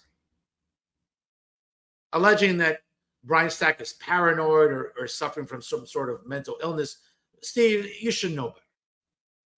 In a time when people are looking at mental health a lot more seriously than they have in the last 20, 30 years, to just sort of throw those words out there without you even being a clinician is irresponsible. I've talked about it before. I'm not going to chastise you or lecture you or a grown-ass man. You knew exactly what you were doing. Okay, but it was wrong. Okay? And of course, we look at the rest of the article, obviously there by Terry West. See, what bothers me about Terry West here, folks, is, again, it's not, what Leonard Filipowski has become is a downright nuisance to not just Mayor Brian Stack, all the hardworking people at 3715 Palisade Avenue at City Hall. He's been a nuisance to Jim McGreevey, former governor and now 2025 mayoral candidate for Jersey City, going after other journalists and just pretty much acting like an infant at commissioners' meetings and town hall meetings. Does Terry West ever once chastise Leonard Filipowski? I'm not going to call him by his ridiculous name. Does Terry West ever chastise Leonard Filipowski? Of course not. She seems, again, it would require Terry West to have, again, wait for it, integrity. She doesn't have any, which is why she works at the Jersey Journal to begin with, and she fits right in with Ron Zettlinger, the editor, and fellow journalist / propagandist, Joshua Rosario. But what bothers me is, again, Terry, get the facts right. When Leonard Filipowski went to the Brian Stack Civic Association office right off of 37th Street in Union City, again, that's private property. That's not City Hall. And when Leonard Filipowski decides to walk into the building and cause a melee, so much so that because of really the ruckus and the disarray that presented itself, Commissioner Wendy Guron, one of the commissioners in Union City, again, Union City has a commissioner form of government, unlike other municipalities where it's a mayor-council form of government. But here in Union City, folks, there are 5 commissioners, again, assisting the mayor. Okay? 4 commissioners, excuse me, assisting the mayor. It's a mayor, commissioner form of government. And Wendy Guron, okay, sweet lady, great lady, big fan of the show here, someone who I talk to regularly and see regularly. Does she deserve to get face planted on the concrete floor of that building because Leonard Fabowski wanted to think he's cute and act like a baby and act like a child because he's not getting enough attention? Leonard, shame on you. You caused a woman to get carted out on a gurney into an ambulance, who suffered some sort of neck damage, perhaps, who had to spend the day in the hospital. I don't know if that matters to you, Leonard. I don't know if that matters to you, Terry, but it matters to people who saw that live. So at least get the facts right that Leonard Fabowski caused that chaos. Don't absolve him of any responsibility. Call him out on it. But again, that's where Terry West struggles with integrity. Never mind the fact, again, that this is a newspaper, right, that's lost circulation, whose online engagement probably isn't very good compared to really good sites like the Hudson County View or the Jersey City Times, or tap into Jersey City, tap into Hoboken, or tap into Bayonne, or even the Hoboken Patch. Those are news sites that at least try to report news, right? And they do a good job of it. Whether you like some of their columns or not, that's one thing. You can talk about editorials, but you can also talk about news coverage and how they report the news. The Jersey Journal, folks, hasn't been responsible in reporting the news for a very long time. This is just the latest example. So shame on you, Terry. You should know better, sweetie. You've been doing this enough. And, and for people like the Jersey Journal, Ron Zelllinger, Josh Rosario, and Terry West, who love to brag and put out pictures when they go to the New Jersey Press Association dinners, and they like to stand there with all their awards. Folks, listen, I'm never going to slam someone for bragging about awards. Okay, take a look here. I don't fit in this house with the amount of awards I win. So I'm not going to fault you for that.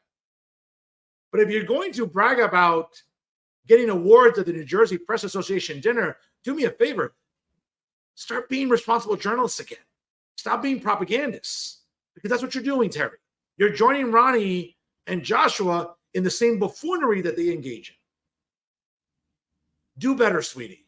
Okay? You've been doing this way too long to now all of a sudden forget how to do journalism and engage in full-blown propaganda. That's what this column was. Speaking about full-blown propaganda and buffoonery, let's talk about her colleague at the Jersey Journal, and that's Joshua Rosario. Of course, Joshua Rosario reported on an unfortunate incident that happened in New Jersey University, where they were hacked by a ransomware group demanding over $700,000. Okay? Now, again, my issue is not so much about reporting. Great, it's you have to report on these things.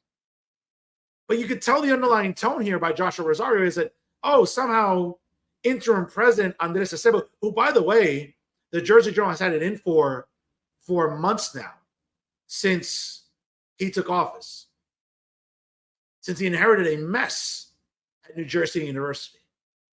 And you would think all the piss and vigor that Ron Zelllinger and Josh Rosario and Terry West come at Andres Acebo with, do you think they should have done that with the outgoing president, who got NJCU into the financial mess that it's in today?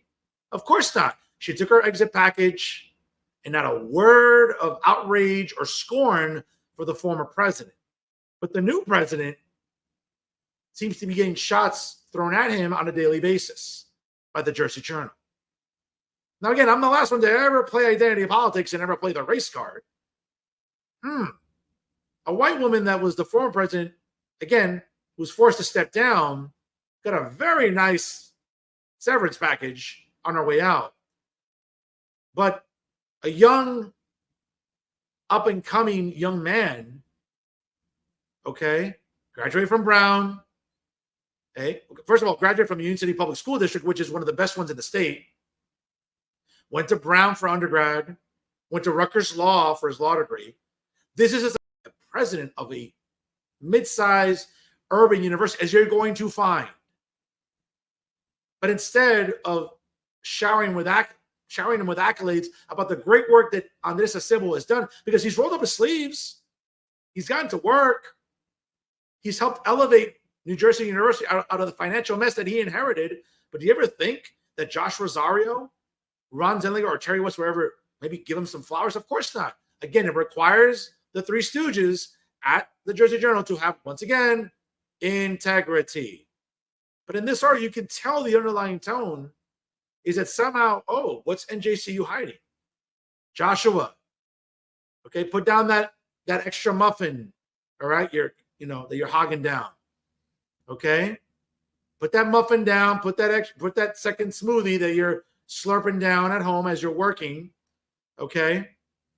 Once the FBI and the Department of Homeland Security got involved in this matter, folks, it's under investigation. Newsflash, Andres Acebo isn't stupid. He has a law degree. He understands that this investigation has to play itself out. Now, again, we all know about the incompetence of the FBI and the Department of Homeland Security lately under this administration, under Joe Biden. So, but again, let me not digress. It's an ongoing investigation. Let's see where it goes. To sort of chastise Andres in a sort of passive-aggressive sort of way and take little subtle jabs at him, come on. And then what's even worse is you decide to end the article, of course, because, you can't help yourself, right? I'll just sort of take a look at it here. Of course, Josh can't help himself, right? Just like he can't help himself when he sees an extra muffin there at the bakery, he can't help himself when he writes this. The university had a tumultuous 2 years in trying to stabilize its finances after facing a $22.7 million operating deficit in 2022. The school has since balanced its budgets through various austerity measures and additional state funding. It currently sits on $287 million in long-term debt. The state has given the university until March of 2025 to cut $30 million of its long-term debt. At the same time, it will have selected a potential partnership with a fiscally sound public university and have begun terms and conditions. Again, Josh, you can't help yourself. Because again, what the story should be about is, yes, they caught the cyber attack. The Department of Homeland Security and the FBI are on it. And of course, the administration is cooperating with federal law enforcement to see how they can prevent this in the future, if not outright try to catch these criminals. But you couldn't help yourself. You just had to take a subtle little jab at Andres Acebo, who, by the way, folks, if you had to give him a grade, and I grade for a living, okay?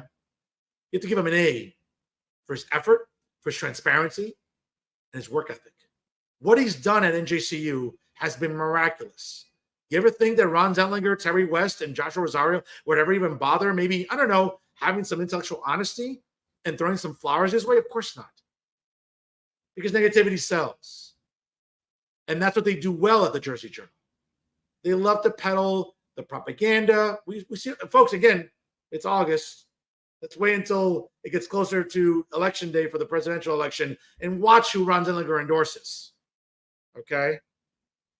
I mean, Ron Zellniger is going to have a party in his pants. He might just blow a load all over himself because I'm sure he'll be somehow rewriting history and holding up Kamala Harris as like the next second coming. Wait for it. Trust me when I tell you, you'll see that editorial coming from Ron Zellniger. If not him, Terry West or Joshua. Again, the Three Stooges at the Jersey Journal. Okay? Shame on you guys. You guys can win awards, but somewhere along the way, you certainly maybe forgot what it is to do responsible journalism. I think it's time to get back into that practice, guys. Okay? Wouldn't kill you to have just, again, a little, wait for it, integrity. Speaking about lacking integrity, let's move on to another, obviously, as you can see there, folks, the buffoonery that has come to define the Jersey Journal. Shame on these three.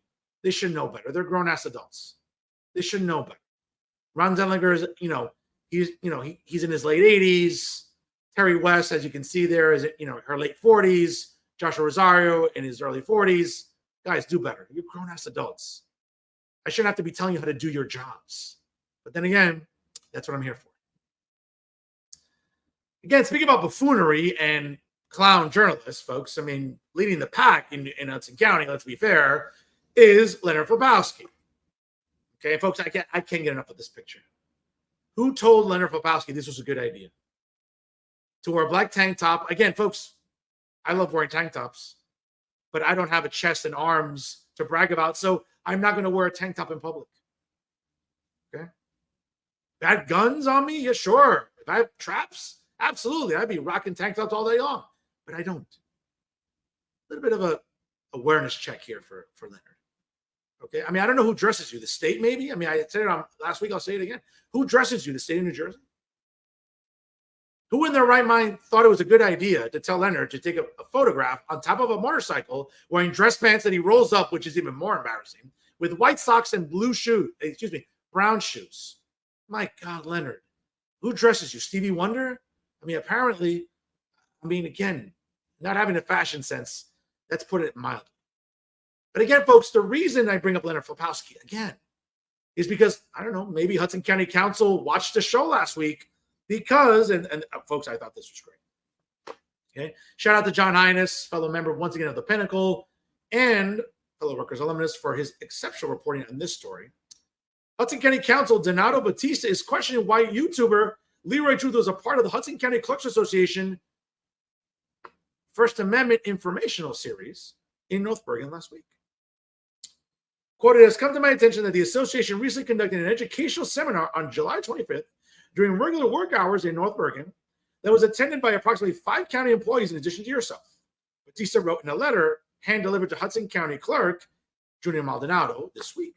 I learned that while the agenda for the meeting related to First Amendment audits and was conducted by Captain Jorge Raposo. By the way, Jorge, you might want to get a new uniform. It's running a little tight there. I don't know if you put it in the dryer too much or just maybe you should go for a larger size, too. I'm just saying. Come on. Have some awareness here. Okay. Of the North Bergen Police Department, that was another individual who spoke was not a government official or a legal professional, which, again, that's not what Leonard Flopowski is. He's not a legal professional, and he sure as hell isn't a government official. I was informed that an individual by the name of Leonard Flopowski, also known as Leroy Truth, had the opportunity to address the group in attendance. If that occurred, it is problematic for a few reasons. Okay, let me just see here. Okay. Maldonado, who also serves as president of the HCCA that was formed earlier in the year, was told in the letter that anything the organization does to provide legal advice needs to be run by counsel first, so there is no potential legal liability for the county. Batista also expressed concerns about a governmental function becoming political. Quote, based on my readings of recent news reports, it is clear to me that Mr. Flopowski is involved in the political arena and not the government world. Allowing county employees on county time to attend an event that one can classify as partially political is problematic. I suggest that if you intend to continue your role as president of the Clerks Association, that you take a greater role in creating the agenda for the events, such as the recent seminar, or arranging to conduct the events on your personal time without the involvement of county employees. Good for you, Mr. Batista. Again, and I love Junior, but Junior, what were you thinking here? Come on, bro. You're allowing a clown like Leonard Flopowski to basically monopolize an event like this, which I'm pretty sure he did. Right? Now, Maldonado did kind of comment saying that he would not speak about a document. He was supposed to have attorney-client privilege. Okay? Let me just give you a few other things here. Nonetheless, a senior Hudson County official questioned North Bergen's ties to Flopowski, despite the fact that Mayor Nick Sacco has continually denied having any involvement with his ongoing feud with State Senator and Union City Mayor Brian Stack. Quote, Leroy Truth has fingerprints and footprints in North Bergen. How does he get invited into a meeting that is hosted by a North Bergen police captain? The official who spoke under the condition of anonymity began. Also, I think it's disgusting that the Jersey Mayor Stephen Fulop would use the term mental illness in a political fight. I just said that. Steve, shame on you. In a political fight, he needs to apologize to the families impacted by this disease, referencing Fulop's remarks directed at Stack last week, as Hudson County View first reported. Folks, I said it last Monday. I'll say it again. You think Captain Raposo is going to allow Leroy Truth / Leonard Flopowski to speak in the township of North Bergen without someone in the municipal government be made aware of it? You think anything happens in North Bergen or any municipality, Union City, West New York, Weehawken, Hoboken, Secaucus, Harrison, East Newark, Kearney, Bayonne, take your pick in Hudson County. You think anything happens in those municipalities without the mayor and the administration knowing about it? You want me to believe that Captain Raposo didn't run this up the chain, up the ladder to Mayor Nick Sacco or Commissioner Anthony Veneri or even the Township Council? You want me to believe that? Folks, okay, if you're going to believe that, then guess what? I'm gonna regrow hair, and so's Leonard Popowski. If you believe that lie, then you're certainly going to believe that one too. Okay? To say nothing of the fact that after he attended the event in North Bergen, again, hosted by Captain Raposo, which we all know he had to get approval of, again, this is Leonard on his Facebook page. Thank you, Captain George Raposo of the North Bergen Police Department, for inviting me to participate in the First Amendment training to all the Hudson County officials today. I met some wonderful people, and it was a really awesome event. Mayor Nick Sacco is the best. And by the way, he hasn't taken it down. And according to my sources, nobody in North Bergen has told him to take it down. So you expect me to believe, Captain, that Leonard Popowski got invited to this event and nobody knew about it? Because it went from being a governmental function to a political function by inviting a provocateur and an insufferable propagandist like Leonard Popowski to a municipal event, to a county event, no less. You want me to believe, folks, that Captain Raposo didn't know anything? Please. Okay? We got a better chance of seeing Uncle David Cruz, actually working during the summer, or Matt Freeman not taking photographs looking like an absolute ass. We have a better chance of seeing that happen, okay, than believing that the Township of North Bergen didn't know anything about Leonard Popowski appearing in town. Okay, take your pick, folks. I can think of more realistic things. And even those are a stretch, like Tom Moran being honest for once in his life. That's, folks, I mean, take your pick. I mean, I don't know what's more unrealistic. Okay? A little Terrence McDonald, not virtue signaling. I mean, that would be a stretch because he lives to virtue signal. Or Max Pizarro, who's useless and lives at home basically and never leaves his house, but somehow tries to fool us into believing that he attends political events and covers them for Insider NJ. Folks, those are all more believable scenarios than believing that nobody in North Bergen knew anything about Leonard Popowski appearing. But once again, let's get to the heart of the matter here. Okay? Whether it's Leonard Popowski, whether it's Steve Fulop, whether it is Nick Sacco. It's all a concerted effort to vilify this man, the hardest working mayor and state senator in New Jersey, and that's Brian Stack. Now, I'm not going to go into an entire diatribe that I did on Monday about defending Brian Stack because I did an exceptional job.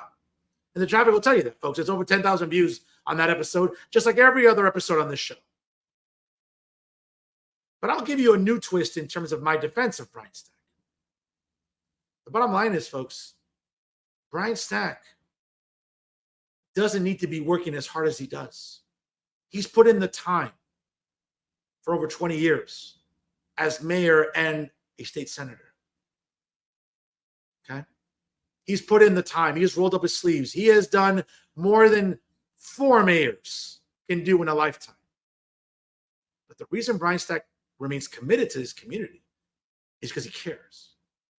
Whether it's helping the city of Union City provide resources to family members that have lost loved ones during COVID or after COVID, to making sure that he goes to Trenton and gets the necessary dollars to make sure that we have new schools built in Union City, to make sure that resources come back to the 33rd legislative district. Because now, folks, after redistricting, towns like West New York and Guttenberg and Secaucus and North Bergen are now in the 33rd legislative district. And do you think that Brian Stack has allowed his feud with Nick Sacco to cloud his judgment? He hasn't. When he goes to Trenton to get resources, he goes there to get them for all the townships in the 33rd legislative district. So literally, he has put partisan politics on the back burner and he's put people first. That's all he's ever done.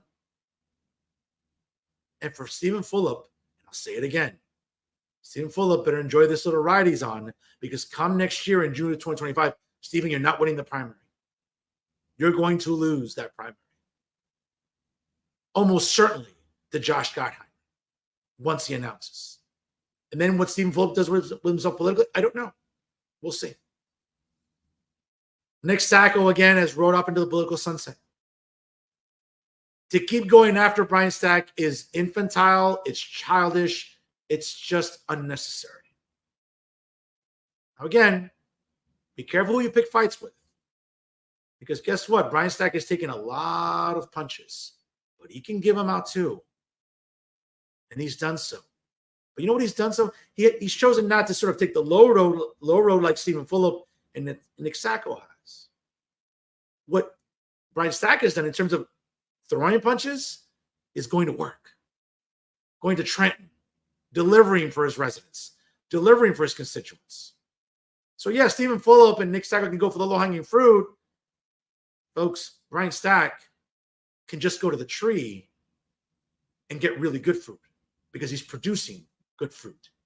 He's been producing it for the 33rd Legislative District. So as Desi Arnaz would say in those great I Love Lucy episodes, someone got some explaining to do, because how does the council in Hudson County, Mr. Batista, this has gone on his radar. Someone has to answer for this. Whether it's Captain Raposo, whether it's Nick Sacco, whether it's Anthony Veneri, whoever it is. How do we allow Leonard Flopowski to attend an event like this and attempt to exert influence over the attendees? You think he wasn't peddling propaganda? Again, folks, we have a better chance of David Cruz doing actual work during the summer. We have a better chance of seeing Max Pizarro leave his house and do some actual work.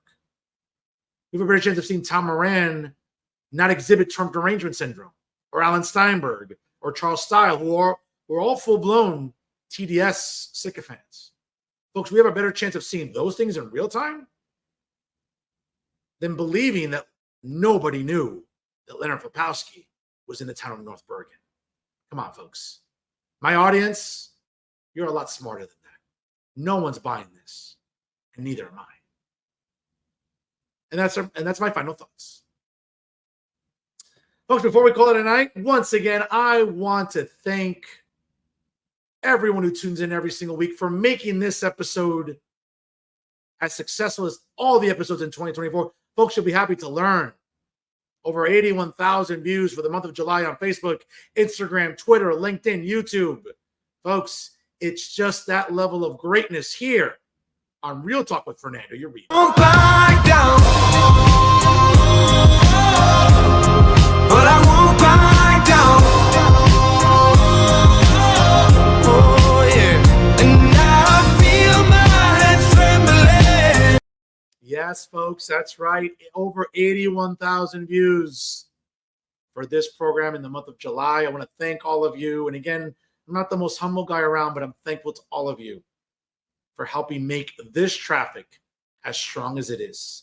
Real traffic, folks. Not the Mickey Mouse traffic that a lot of these Mickey Mouse journalists in the establishment media get with their columns or their shows. No, folks, this is real traffic here. Listen, folks, let's be honest. The only traffic David Cruz, Tom Moran, Max Pizarro, Alan Steinberg, Jay Lassiter, Terrence McDonald, Charles Style, Matt Freeman, okay? The only traffic they know is the traffic on the Parkway coming back from the shore, Route 3, I don't know, Route 87 in upstate New York, I don't know, the Turnpike. That's the only traffic they know, okay? Mickey Mouse traffic for Mickey Mouse journalists. But on this show, folks, it's real traffic for Real Talk. So once again, I want to thank everybody for continuing to make Real Talk as successful as it is in 2024. Love you all. Thank you for supporting my brand of award-winning journalism. And that's our show for this week, folks. Once again, I want to thank my guest tonight, Green Party candidate in the 5th Congressional District, Beau Forte, for an excellent conversation here. Again, agree, disagree, do it cordially, do it civilly, do it in a way that's educational and informative, folks. That's what we do here on Jersey First TV. Make sure you like us on Facebook. Of course, follow us on Instagram and Twitter. Don't forget to follow us, of course, and subscribe to us on YouTube. Click the subscribe button, like, comment, and share, and let everybody know how much you enjoy Real Talk and all the great programming at Jersey First TV. Of course, make sure that you download Jersey First on Spotify or SoundCloud and take it with you wherever. Listen, maybe coming back from Tiki Mondays on Point Pleasant today, whether it's going down the shore, visiting families across the country.